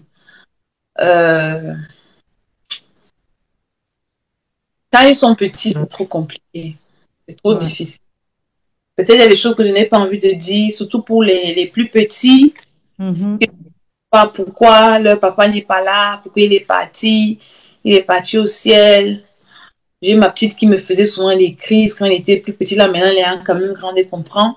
Il y avait des moments, elle s'arrêtait en route et commence à crier, je veux mon père, je veux mon père. Et franchement, c'est trop compliqué. Te pose des questions, maman, c'est la fête des mères, la fête des pères. Je vais donner le cadeau à qui? Qu'est-ce qu'on va répondre? Mais moi, j'ai beaucoup prié avec que le Seigneur que le Seigneur, déjà moi-même j'étais déjà brisée, et voir encore mes enfants plus brisés que moi, je priais juste que Dieu nous aide à passer ça. Et je leur faisais comprendre, écoutez, votre Père a servi Dieu, il est au ciel, il est avec Dieu, nous sommes sur la terre, c'est Dieu qui est votre Père. Euh, tout ça, hein, qu'est-ce qu'on va leur dire? Et maintenant, les tontons qui sont à côté, qu'on pense aussi, jouent un peu les rôles. Euh, c'est trop difficile. Ouais, c'est vrai. Hein, vous qui avez les maris, priez qu'ils ne meurent pas. Il fait longtemps. Je dis souvent aux gens que même si c'est mieux, même si vous êtes là, vous avez vos malentendus, c'est mieux que tout le monde soit en vie.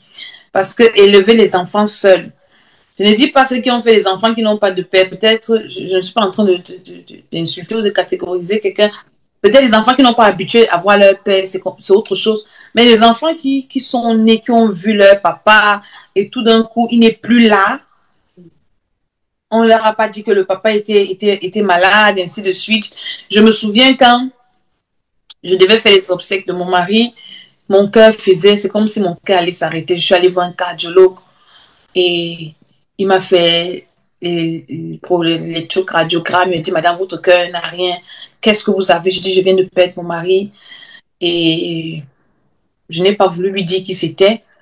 Il me dit, vos enfants, je dis, je n'ai pas envie qu'ils voient. Le cardiologue là m'avait dit, madame, laissez les enfants là faire leur deuil. Amenez-les à la mort, qu'ils voient le corps de leur père, qu'ils voient comment leur père part. Parce que si vous empêchez à ces enfants de faire leur deuil, ça sera très compliqué. Et donc, j'avais quand même suivi ça et j'ai pris le temps de parler avec eux pour leur dire, écoutez, il est parti. Nous tous, on en souffre. Mm. Notre Dieu. Donc, maintenant, c'est Dieu. On doit aimer Dieu.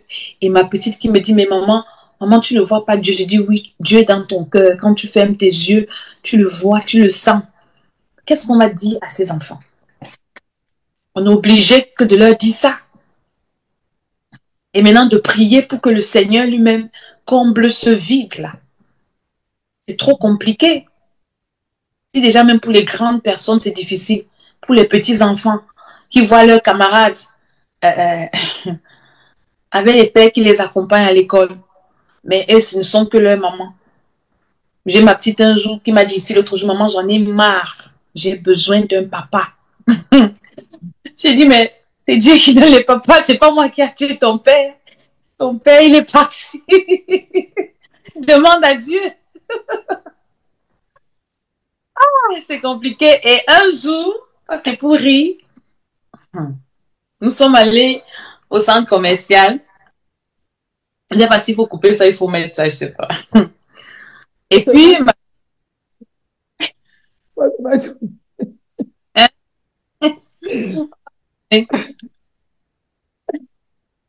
c'est vrai que c'est vrai que c'est compliqué pour les gens qui n'ont pas. Il a eu un bon conseil parce que les enfants doivent faire leur deuil. Les enfants doivent faire leur deuil. On éloigne souvent les enfants et même pour nous autres en tant qu'adultes qui perdons nos papas et qu'on ne voit pas, moi, par exemple, moi, j'ai pas vu mon père et j'ai mis beaucoup d'années,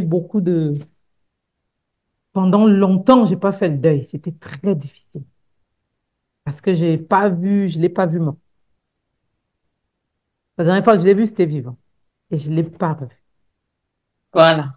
Voilà, donc c'était un bon conseil qu'il Donc, avait donné. c'est ça. Je disais, quand je suis partie au centre commercial avec ma petite, et elle a vu un monsieur qui avait ses enfants. Et moi, elle me dit, maman, mais voilà un monsieur qui n'a pas de femme, il a les enfants. Et maman, mariez-vous. Je lui ai dit, non, c'est pas comme ça. Elle dit, c'est quoi le problème? Il n'est pas chrétien. J'ai dit, non, c'est pas comme ça que ça se passe. Ouais, Donc, franchement, les enfants qui ont eu des papas et qui n'en ont plus, peut-être des mamans aussi, c'est trop compliqué. C'est difficile. c'est difficile. C'est seulement Dieu qui aide. c'est Dieu qui... C'est que Dieu, par le Saint-Esprit, qui console, qui comble le vide. Et au Mm. final, on en parle parce que au début, moi, c'était difficile d'en parler. J'étais vraiment hystérique. J'étais... Franchement, j'ai fait une profonde dépression. Mm. J'ai fait une dépression profonde. Au point où j'ai commencé à avoir même des psys. Mhm. Oui, on le dit. Ce n'est pas seulement l'église. J'ai une sœur qui m'avait dit, maman Dédé, on parle trop de Dieu là, nous les pasteurs, mais il faut aller voir un psychologue, c'est important. Amen. Et je suis allée voir un psychologue qui, franchement, ça m'a aidé. Aujourd'hui, les gens me voient rire, ils ne connaissent pas toute la thérapie. La Mhm. thérapie derrière. Ce n'est pas que la prière, mais il faut. Il a commencé, c'était des femmes, elles ont commencé à me parler. Et quand tu sors de là, franchement, tu es. Parce que j'étais hystérique. Je passais le temps à crier sur les enfants dès qu'ils m'énervaient un peu. Je dis, c'est pas moi qui a tué votre père. C'est pas moi qui a tué votre père. C'est pas moi qui lui a dit de mourir maintenant. Il est parti, il m'a laissé comme ça. Ah. Et les enfants devenaient, ils avaient peur. C'est après que je me suis rendu compte, mais je suis en train de me détruire et de détruire mes enfants. Et j'ai commencé à prier, Seigneur, aide-moi, aide-moi, aide-moi. Et je me suis fait aider. Amen. Il faut se faire aider. C'est Des- très important. Il faut avoir des personnes avec qui tu peux parler, des personnes qui peuvent t'apaiser, des personnes. C'est très, très important. C'est très important. Et quand moi j'ai recommencé à rire, j'ai retrouvé mes enfants ont retrouvé le sourire parce que mes enfants étaient à mon image. J'étais Mhm. triste, hystérique, il y avait des moments, ma petite là, comme elle me dit, maman, tu cries trop, maman, C'était pas moi en fait. Je dis, mais c'est pas possible, ce monsieur, il est mort, vrai, vrai. Toi, il est parti, il m'a laissé. Et c'est vrai, avec tout ça, je fais comment? Tu commences à hurler, à crier. Hey. Eh, le Seigneur est fidèle, le Seigneur est bon. Donc aujourd'hui, mes enfants, par la grâce de Dieu, Dieu les aide, ils grandissent. Et il y a aussi des personnes bien qui sont autour, qui les encadrent, qui les entourent de beaucoup d'amour. Moi, Amen. ça nous fait du bien et que vraiment Dieu bénisse ces personnes-là. Amen. Amen. Justement, en prenant les paroles de la petite, on va embrayer là-dedans. Il lui faut un nouveau papa, justement. On sait que beaucoup de veuves chrétiennes hésitent à se remarier. Surtout lorsqu'elles ont été mariées à un serviteur de Dieu. Beaucoup, beaucoup, beaucoup, beaucoup. Je ne sais pas pourquoi, selon toi, et est-ce que toi, et j'embraye en disant que est-ce que toi, personnellement, justement, tu envisages le remariage ou c'est un sujet qui est tabou? Non, moi, je me demande pourquoi. J'ai vu quand l'homme de Dieu là, a perdu son épouse, comment les gens criaient sur lui et tout de suite. La solitude est trop compliquée. Hein. C'est difficile. J'ai découvert ça quand moi, je me retrouve dans la solitude. Quand j'étais encore mariée et quand je voyais les gens qui venaient, maman a pris que je me marie, je vois les gens obstinés par le mariage. Je dis, mais vous aussi, vous aussi, vous aussi. Mais quand tu vis ça, c'est trop compliqué. Surtout quand tu as été marié longtemps. Et après, bam, c'est comme si on te jette dans la rue. Mhm. Parce que le mariage, c'est une protection. Et Oui. bam, tu as perdu les repères, un monde que tu as abandonné, que tu ne connais pas depuis, ainsi de suite. Au début, je disais oui, je vais me marier, mais pour le maintenant, là, je vais me marier. Et je dois me marier. Mon père spirituel m'a dit que je dois me marier. Amen. C'est normal. J'ai j'ai lu l'histoire d'une servante de Dieu, Maria Ether, Mhm.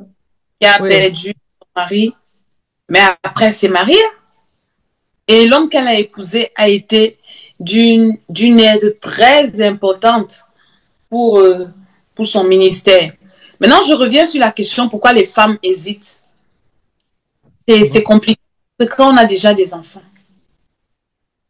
et que tu as une maman consciente, une maman digne, parce qu'il y a des mères inconscientes et indignes. C'est Mhm. pas ce que tu fais entrer dans la vie de tes enfants. C'est pas tout le monde. Donc, ce n'est plus comme si on était seul. La question du mariage est très sensible parce qu'on ne se sent plus toute seule. On a des personnes derrière. On a vu des, des mères, quand elles se sont mariées, abandonner leurs enfants. Les enfants se... Après, elles sont obligées de divorcer encore pour prendre soin. Donc, il faut vraiment l'équilibre. Il faut la grâce de Dieu. Il faut l'aide du Seigneur. Oui, parce qu'il faut faire attention aussi de ne pas faire entrer le loup dans la bergerie. Très bien, c'est ce que je suis en train de dire. Donc, il faut vraiment, vraiment, je crois que c'est pour ça que beaucoup de mamans hésitent. Elles ont peut-être essayé.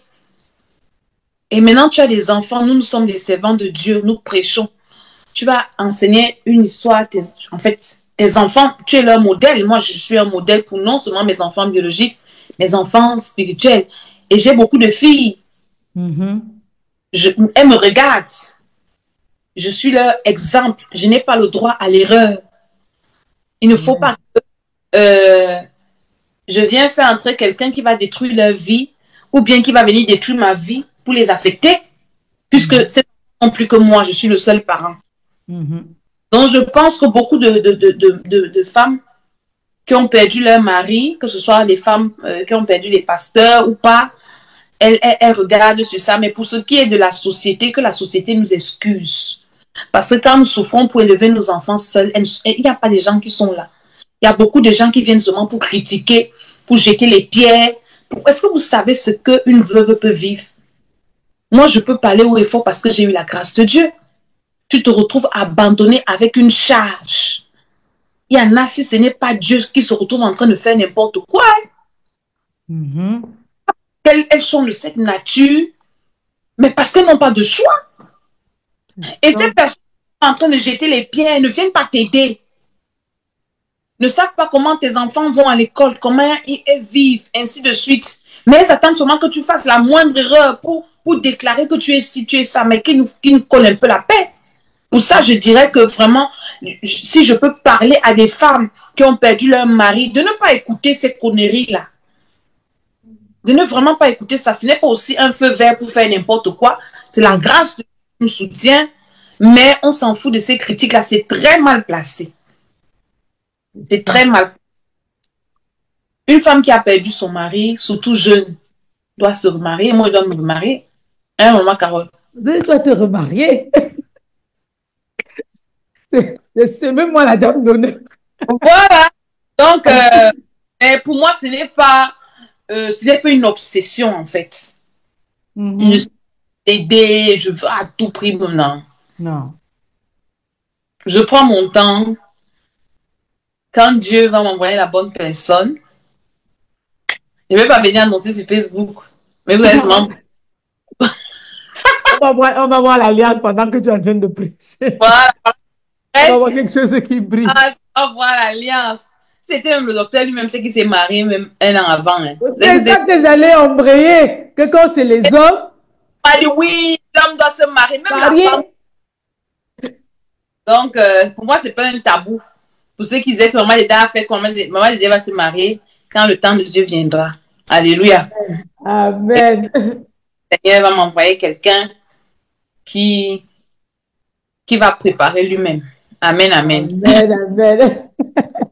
C'est vrai que quand c'est les hommes, un an, quand c'est les hommes, un an, des fois moins, hein, 6 mois même. Oui, oui, oui. Hein. Alors même que il y en a qui portent derrière tes habits. Hein. Et moi, derrière tes habits que tu as laissés. Donc, excusez les femmes. Les femmes ont droit au bonheur, elles ont droit à la vie. Elles ont droit vraiment à être épanouies parce que le mariage, c'est une source d'épanouissement. Amen. Alléluia. Donc, que les femmes ne soient pas emprisonnées par le regard de la société. Quand tu souffres là, la société là, à quel niveau? Moi, quelqu'un ne peut même pas là parce que pour élever mes enfants, si je connais des gens qui m'aident. Donc, pour venir, si tu ne m'aides pas, tu ne peux pas me conseiller. Il faut me laisser tranquille.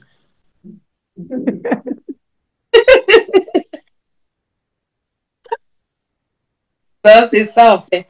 C'est vrai. C'est vrai que si tu n'aides pas, Ne viens pas Non, conseiller parce que je ne sais pas ce que ces femmes-là vivent. Tu non, ne sais pas ce que ces femmes-là vivent. Parce que moi, j'ai eu à être à ses côtés pendant cette période-là. Je ne l'ai pas vécu personnellement, mais je l'ai vécu avec elle. On va dire ça comme ça. hum, Et c'est très, très difficile. Moi-même, c'est vrai que j'avais un jugement avant tout ça sur le remariage des femmes. Mais quand j'ai vu, j'ai compris comment il est important d'avoir une aide à ses côtés. Donc, quand le Seigneur dit que l'homme doit avoir une aide à ses côtés, je pense que Dieu parlait de l'homme avec un grand H, pas de l'homme masculin, parce que c'est hum. tout autant, Attends, oui. je vais dire quelque chose. Hmm, Une femme a besoin a dit que pour s'en sortir, d'homme sur la tête. Parce que l'homme, c'est la protection. J'ai vu quand mon mari est mort, les gens qui ne pouvaient pas m'adresser la parole m'insultaient. Tu, là, tu comprends que tu n'es... Elle dit qu'une femme a besoin d'un homme pour la protéger. Les femmes qui hmm, n'ont pas d'homme sont vulnérables. Je ne suis pas en train de pousser les gens à aller faire n'importe quoi. Pour me relever, Dieu a mis des hommes sur ma route. Il a mis mes fils spirituels qui se sont levés, mes frères qui se sont levés. Dieu a mis les hommes sur mon chemin à toutes les positions pour me relever. mhm. Une femme qui n'a pas d'homme, ah, c'est trop compliqué. Je vous assure, c'est très important. Il y a des choses que, en tant que femme, nous sommes limités. Hmm. Tous les niveaux. Si tu es une fille et tu n'as pas de frère, tu es malheureuse. Si tu es une mère, tu n'as pas de fils, tu es malheureuse. Hein. C'est pour ça que vous voyez des femmes faire des mains et des pieds pour avoir des fils. Parce que ce sont des fils qui défendent leur maman. Moi, j'ai des fils spirituels qui se sont levés pour dire jamais, ça ne peut pas se passer. Ouais, comme mes fils spirituels t'entendent un peu. Non, je peux me vanter d'eux aujourd'hui. Ils sont là. Si vous venez à l'église Ciel et Vie, vous allez voir les papas là assis. Je les Amen, appelle c'est vrai. Vérité. les pères de la matière. Ce sont mes patères. Quand ils sont assis, ils disent que notre mère, si là, vous ne pouvez pas la toucher. Donc, Dieu m'a donné des hommes. On a besoin d'hommes. Amen. C'est compliqué. Ah, ce sont des choses, ce sont des non-dits. Quand moi je vais commencer à parler, je vais dire des choses, peut-être qui vont choquer certaines personnes, mais qui sont des réalités et des vérités. Mhm. Si une femme perd son mari et qu'elle trouve un homme qui peut la protéger, pourquoi vous la condamnez? Vérité. C'est très important. Hmm. Vérité, vraiment. Pourquoi la condamner? Pourquoi la condamner? Ça, c'est, euh, ça, c'est vraiment une vérité. Mais actuellement, tu es visionnaire de l'Église Ciel et Vie. Enfin, de la congrégation, parce que l'Église est à plusieurs endroits. Je crois qu'il y en a une à Yaoundé, une au Cameroun. Et tu as un autre ministère qui s'appelle l'École d'Esther, justement, où tu enseignes, où elle enseigne justement les femmes, notamment aussi des servantes ou des femmes des serviteurs de Dieu.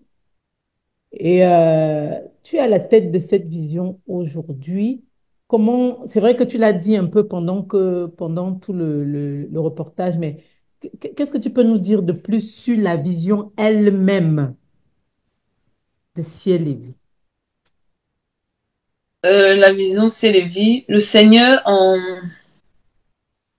en 2018, bon, même pas en 2018, hein, ça fait longtemps, en fait, le Seigneur m'avait donné une mission.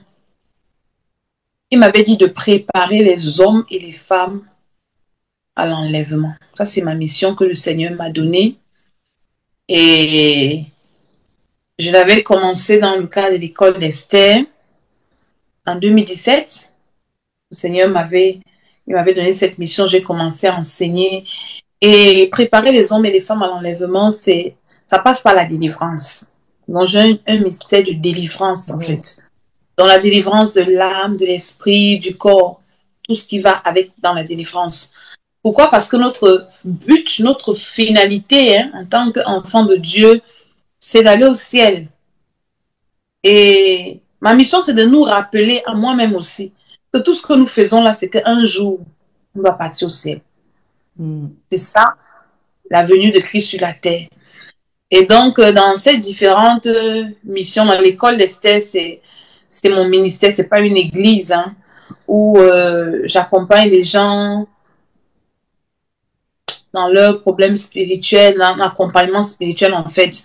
Et donc maintenant, Ciel et Vie également, c'est la même mission, mais là, ce sont des églises locales. Il y a une église à Yaoundé, et à Douala, à Konjok, ici à Paris également. Donc,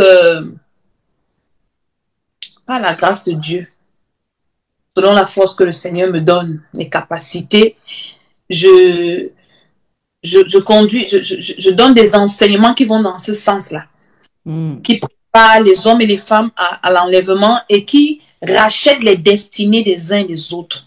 Parce qu'en attendant Jésus, nous avons des projets à accomplir. Il dit dans Jérémie que voilà les projets que j'ai pour toi, des projets de paix. Donc, ce sont les projets-là qui constituent la destinée de tout un chacun. En attendant Jésus, nous devons accomplir ces projets-là. Chacun est venu sur cette terre avec une mission. Donc, un enfant de Dieu n'est pas celui-là qui a raté sa vie, qui est venu accompagner les autres. Il y a des choses et il doit être meilleur, il doit exceller en fait. Et donc, moi, j'accompagne les gens dans ce sens avec la puissance de Dieu. Parce que comme je disais au début, dans le monde et dans la religion, on dit aux gens de chercher la vie. Et pour chercher la vie, il faut aller se laver le corps chez les marabouts. Ce sont les enseignements comme ça qu'on nous a enseignés. Oui, tu es né avec une poêle pour briller, il faut aller se laver. Et on s'est rendu compte que tous ces lavages-là n'ont fait que nous enfoncer. Maintenant, le Seigneur me donne le message pour dire aux gens que pour réussir sur la terre même, tu n'as pas besoin d'aller te laver, tu as besoin de recevoir Jésus et de passer par la délivrance. Amen. Pour devenir ce que Dieu a dit que tu seras. Amen.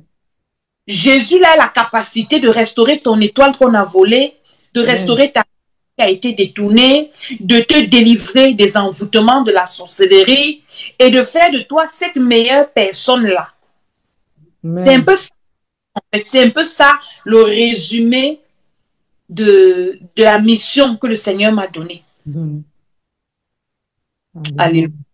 Amen. Oh. On n'a pas envie de s'arrêter même, hein? On peut même faire 3 heures. Tellement le sujet est long. Mais on part vers la clôture. La dernière, le dernier échange, c'est quel est le passage biblique que tu peux partager à ces femmes en ce moment même qui t'a fait traverser et t'aimer, que le Seigneur t'a révélé, ce passage-là que tu... Il y a beaucoup, mais il y a celui de Josué. Dans le chapitre 1, le verset 8, en fait, Josué, où le Seigneur a dit à Josué, jamais je ne t'abandonnerai, jamais je ne te délaisserai. Et je ne sais pas si je peux faire une prière sans rappeler ça au Seigneur. Au Seigneur, que depuis que je suis sur la terre, même quand je ne te connaissais pas, tu ne m'avais pas abandonné. Ce n'est pas quand je te connais maintenant que tu vas m'abandonner, Seigneur. Tu m'as promis. C'est pour ça que j'aime cette chanson dans mes vidéos. Il a promis d'être avec nous. Que Seigneur, tu as dit que tu ne vas jamais m'abandonner. Que tu ne vas jamais me délaisser.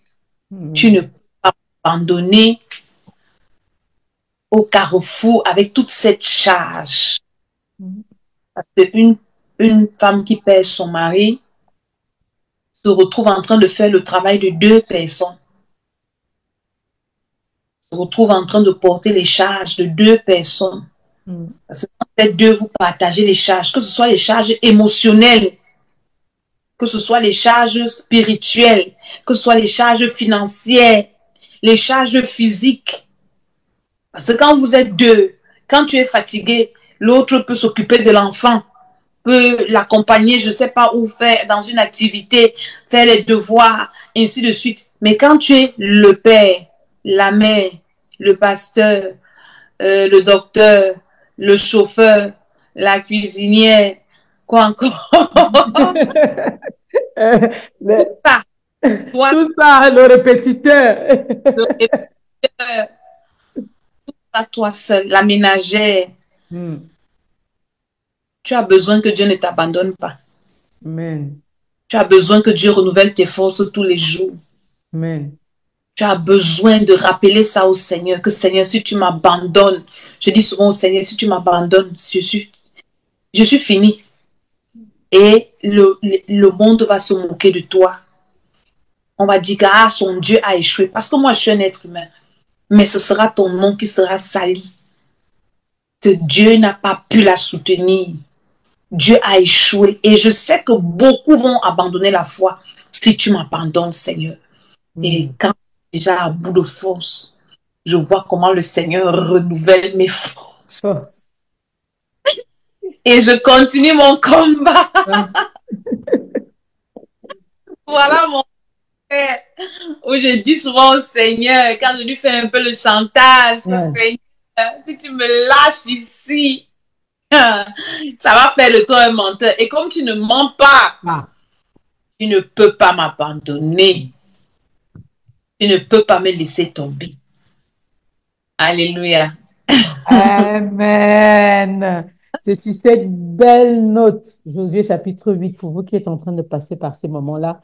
Josué chapitre, ça va être le verset 8, Josué 1. Josué 1. Josué Mhm. chapitre 1 au verset 8. Pour vous qui êtes en train de passer par ces moments-là, c'est sur cette belle note que nous voulons finir cette émission avec l'apôtre Mama Dédé, visionnaire des églises Ciel et Vie, que vous pourriez suivre. Mama Dédé, est-ce que tu peux nous dire, pour ceux qui veulent te suivre, qui veulent écouter le message que le Seigneur t'a donné pour ces temps-ci, comment ils peuvent te suivre? Ma page Facebook, c'est Maman Dédé 2022 et ma chaîne YouTube, c'est l'école d'Esther. Donc, si vous tapez YouTube, l'école d'Esther, vous allez avoir tous les enseignements de Maman Dédé là et Les Facebook. autres cultes? Maintenant, les heures du culte à Yaoundé, c'est le mercredi, le jeudi, le vendredi, le dimanche. Et le temple est situé en Vente Tropicana, derrière la station Bokom. À Douala, je pense que nous sommes au kilomètre 5. Je ne connais pas trop bien Douala. Donc, l'adresse de Douala, je ne maîtrise pas très bien, mais je pense que c'est au kilomètre 5. Et en face des rails, il y a une église, c'est l'église Douala.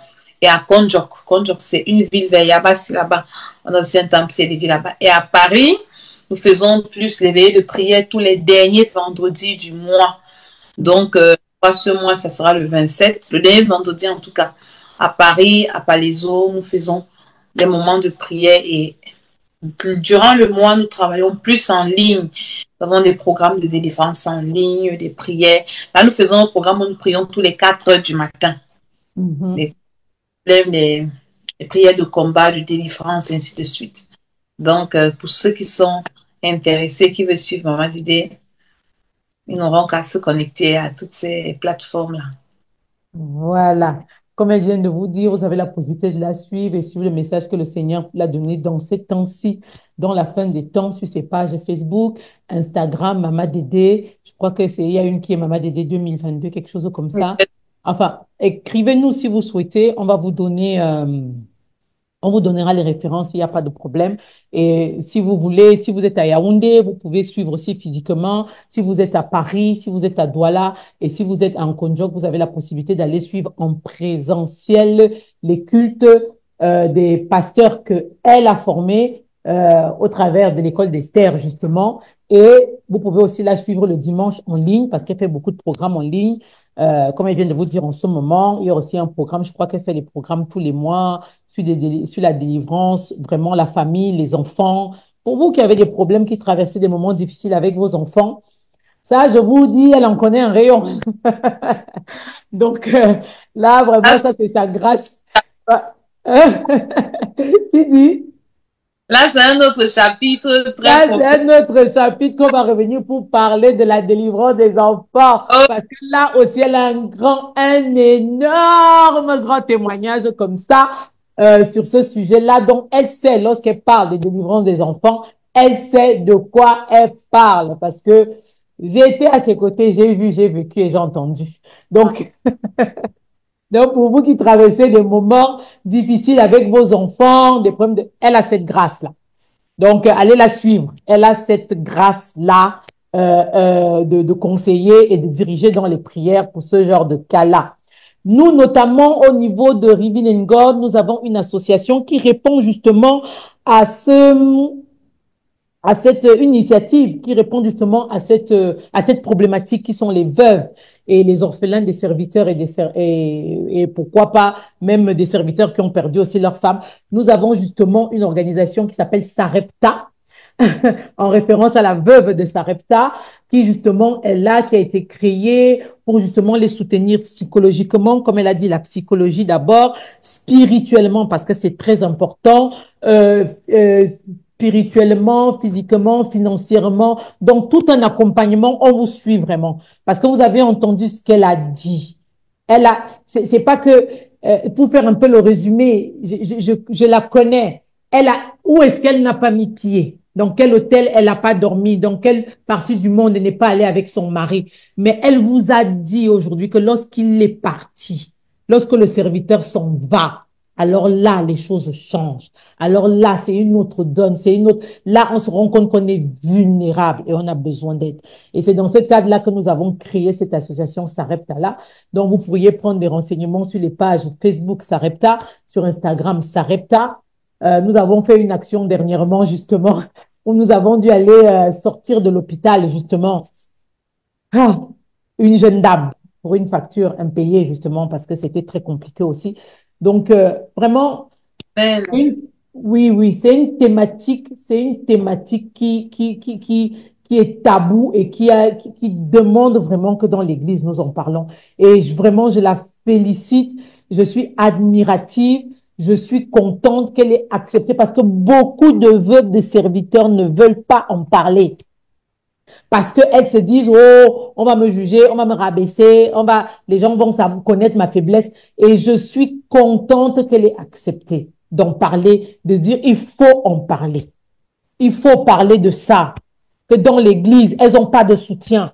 Dans l'Église, il n'y a pas un poste d'accompagnement après la mort du serviteur. Dans l'Église, il y a pas, ça n'existe pas. Il n'y a pas ce soutien-là dans l'Église de notre Dieu. En tout cas, de l'expérience que moi j'ai, de ce que j'ai vu, il n'y en a pas.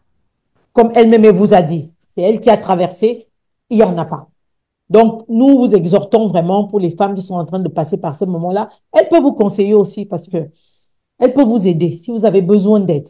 Nous avons l'association Sarepta, mais si vous voulez vraiment en discuter de manière plus profonde, peut-être il y a des choses personnelles, vous pouvez la contacter sur ses pages et vous rapprocher d'elle. Elle peut vous aider, elle peut vous accompagner parce qu'elle est passée par là. Donc, elle sait ce que c'est. Aujourd'hui, elle a peut-être plus le manteau de veuve parce que je pense qu'elle a déposé ce manteau-là. Le Seigneur l'a restauré. Le Seigneur l'amène au large. Aujourd'hui, elle a le manteau de l'apôtre, de la servante qui est prête à refaire sa vie, qui est prête à vivre d'autres choses, de nouvelles choses. Elle a peut-être pas, mais aujourd'hui, elle a accepté de revenir dans la peau de la veuve pour t'aider toi, qui est en train de nous écouter aujourd'hui, pour t'aider toi, peut-être, on ne sait jamais, qui est peut-être dedans, mais qui peut être préparé aussi à ça, que tu sois servante, femme de pasteur ou pas. Comme elle a dit, tout le monde est touché par ça, toutes les femmes. Donc, j'encourage toutes les femmes aujourd'hui à resuivre et à resuivre cette émission. J'encourage les femmes à aller la réécouter. J'encourage les femmes à aller à l'école d'Esther, celles qui sont servantes ou femmes de pasteurs. Elle a dit c'est un ministère. Donc, je vous encourage à vous inscrire à son école. Quand je dis inscrire, n'entendez pas argent. Ce n'est pas ce que j'ai dit. Hein, parce que vous les brebis, là, on vous connaît. Ça a dit qu'on a dit qu'on doit les payer. Non, non, non. C'est qu'elle a un certain nombre de personnes qu'elle prend. Parce qu'elle ne peut pas faire de manière dont elle prend un certain nombre de personnes. Mais n'hésitez pas à aller vous inscrire à l'école d'Esther, enfin de comprendre les rudiments de la base, d'être femme de pasteur, d'être femme de serviteur de Dieu. C'est tout un ministère. Elle vous l'a dit aujourd'hui. Mesdames, en ce jour du 8 mars, qu'on fête les droits de la femme, Elle vous a parlé combien de fois ses droits ont été bafoués, ont été piétinés au sol, vraiment, surtout au cœur de l'Église. Donc, ça n'épargne personne. Ça n'épargne personne, personne. Qui que tu sois, quand ton mari n'est plus là, on fout tes droits au sol. Donc, ça n'épargne personne. Vraiment que le Seigneur nous fortifie, que le Seigneur nous bénisse. Elle va nous recommander tout à l'heure. Elle va nous recommander, elle va nous dire un dernier mot, elle va nous recommander vraiment que le Seigneur vous bénisse. Que le Seigneur vous fortifie, vous les femmes qui êtes en train de passer par ces moments-là. Que le Seigneur vous fortifie, que vous soyez servante ou pas, que vraiment, si vous passez par ces moments-là, que le Seigneur console votre cœur, comme il a consolé son cœur à elle. Que le Seigneur vous amène au large et qu'il vous enlève cet habit de la veuve et vous mette l'habit de la gloire, l'habit de la joie, l'habit de l'amour, l'habit de la reste, qui reste dans votre cœur pour que vous receviez encore de l'amour, pour que vous sentez aimé à nouveau et que vous aimez à nouveau. Oui, j'ose le dire, que vous vous sentez aimé. C'est pas parce qu'elle n'est pas entourée qu'elle ne permet. Non, il y a un amour particulier qu'on aime ressentir. Donc, qu'on se sente aimé à nouveau et qu'on aime de nouveau. Et je pense que, comme elle a dit, ce n'est pas son. Je fais un petit résumé, ce n'est pas. Elle n'est pas accrochée dessus, mais elle est ouverte. Elle n'est pas contre. Lorsque le Seigneur fera, lorsque le Seigneur pourvoira, elle acceptera. Donc, pour ceux qui se demandaient si elle allait mourir veuve, non, elle n'est plus veuve. Hein. Non, elle va bien mourir épouse de. Désolée pour vous, si ceux qui sont connectés, ça vous choque vraiment. Elle va mourir épouse de. Donc, merci, Maman Dédé. Nous allons te redonner la parole pour que tu nous donnes un petit mot et que tu nous recommandes au Seigneur pour cette émission depuis Dubaï. Elle devait normalement être sur place, mais les enfants, vous voyez toujours, les enfants, nous les femmes avec les enfants, Seigneur, en ce jour du 8 mars, on va aider les enfants. Ça, c'est notre croix là-bas. Les enfants, donc vous voyez, les enfants, donc vous voyez. Les enfants. Elle devait être là. Mais par rapport aux enfants, ça n'a pas été possible, mais on a quand même tenu à faire l'émission pour le 8 mars. Ça a été préparé depuis pour le 8 mars, pour vous les dames. À toi, Maman Dédé. Et Carole, comme je t'appelle, vraiment que Dieu te bénisse pour cette belle émission. Amen. Et je bénis Dieu parce que ce projet, tu l'as depuis quand même, tu me l'as parlé, depuis, tu voulais le faire et Dieu a permis que ça se réalise. Je bénis déjà l'équipe qui t'accompagne, je bénis ton merveilleux époux qui te soutient, que Dieu le fortifie. Et ma prière, c'est que cette œuvre, ce ministère que le Seigneur t'a donné, que le Seigneur, on dit en anglais, qu'il t'empower, qu'il t'impacte, qu'il te donne davantage d'idées. Parce que ce que tu as pris comme initiative, c'est très important. Il faut en parler. Il y a des femmes qui souffrent. Il y a des veuves qui souffrent. Alléluia. Et même. Et j'ai dit au Seigneur, Seigneur, cette année, j'ai recommencé à aider les veuves dans mon église et les orphelins. J'ai dit au Seigneur que nous allons le faire. Et je crois que peut-être le Seigneur m'a permis de passer par là pour mieux ressentir, de telle sorte que j'ai plus de compassion. Donc je veux déjà te dire que tu as une alliée et nous allons faire ce travail ensemble pour que le diable cesse de détruire les femmes. Amen. Des femmes qui perdent leur mari, qui deviennent vulnérables. Le Seigneur va nous donner la force et nous allons nous tenir à leur côté par la puissance de Dieu. Je bénis toute l'équipe de Revel in God. Je bénis tous ceux qui travaillent, tous les partenaires et je prie que cette émission, au nom de Jésus, soit remplie du Saint-Esprit pour toucher une personne, plus d'une personne, pour dire à une femme que c'est pas parce que tu as perdu un mari que ta vie est finie. Jésus est vivant. Et tant qu'il est sur le trône, il a la capacité de te relever. Il est le Dieu qui relève les hommes, qui relève les femmes. Et je dis à Dieu tous les jours, Seigneur, les gens vont prier avec mon nom. Les femmes vont invoquer le Dieu qui a relevé Maman Dédé. Le Dieu là va nous relever. Et je prie au nom de Jésus que toutes les femmes qui m'écoutent ou qui vont nous écouter, qui sont dans cette situation, que quel que soit le trou dans lequel les familles, les assemblées les ont enfoncées, que le Dieu qui m'a sorti de ce trou-là les sorte aussi. Dans le nom de Jésus-Christ de Nazareth, que ces femmes se lèvent, qu'elles vivent pour témoigner qu'il y a un Dieu dans les cieux qui est le défenseur des veuves, qui est le père des orphelins, et que le Seigneur bénisse toute l'équipe qui m'a reçu ce matin, que le Seigneur me bénisse aussi. Au nom de Jésus, je dis Amen, Amen, Amen. Amen. Merci, Maman Dédé. Merci beaucoup. Vraiment que le Seigneur te bénisse abondamment parce que je sais combien de fois il est difficile de reparler des choses qu'on essaie de laisser derrière nous. Donc, que le Seigneur te bénisse d'avoir accepté de ramener en plus devant Monde Vision cette épreuve qui a failli te coûter la vie. Vraiment que le Seigneur te bénisse, que le Seigneur continue à te combler, toi et tes enfants, et que vraiment il continue plus davantage à te remplir pour que tu continues à venir à notre émission encore nous déverser, n'est-ce pas? Amen. Parce que la prochaine fois, ça sera en direct à Dubaï. Elle va nous parler de la délivrance des enfants. Il faudra être connecté ce jour-là parce que ça va déménager. Dans cette émission, même, on n'a même pas abordé beaucoup de choses parce qu'on s'est dit, on va rester flou. Parce que si on abordait, parce qu'il y avait le sujet de l'enterrement, mais on n'a pas abordé, on est vraiment resté focalisé sur la femme et la douleur de la femme.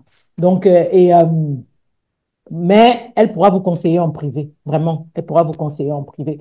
Et la prochaine fois sur place, elle va nous parler de la délivrance des enfants. Soyez connectés parce que, hey, elle a les révélations puissantes là-dessus, hein, vraiment. Et elle a des témoignages et des exemples. Donc, soyez connectés. Que le Seigneur vous bénisse. Nous vous remercions d'avoir été avec nous tout au long de cette émission. Merci d'avoir même dépassé le temps et d'être resté quand même connecté. Vraiment que le Seigneur continue à vous bénir. Que la grâce du Seigneur soit votre partage. Nous vous souhaitons un excellent week-end, un bon début de semaine et nous vous disons à bientôt sur les pages de Revealing God le mardi matin à 5 heures, le jeudi matin à 5 heures et le vendredi pour notre podcast qui aura lieu à Abidjan vendredi prochain. Que le Seigneur vous bénisse. Excellente journée, c'était Pasteur Carole. Bonne journée. Shalom, shalom.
Dans des régions comme le Golfe Persique, où culture et croyances se rencontrent quotidiennement, l'appel à un lieu de rassemblement chrétien devient essentiel, non seulement pour les croyants, mais aussi pour ceux en quête de sens et de transformation.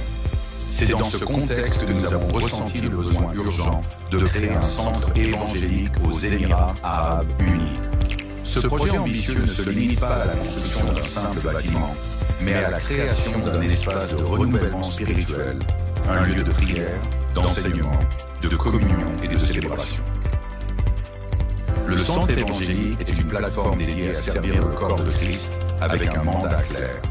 Inspirer, équiper et fortifier les croyants dans leur marche avec Dieu. Avec toutes les autorisations nécessaires pour opérer dans cette région stratégique, Ce centre est un espace où la puissance de l'Évangile est manifestée au travers des initiatives communautaires.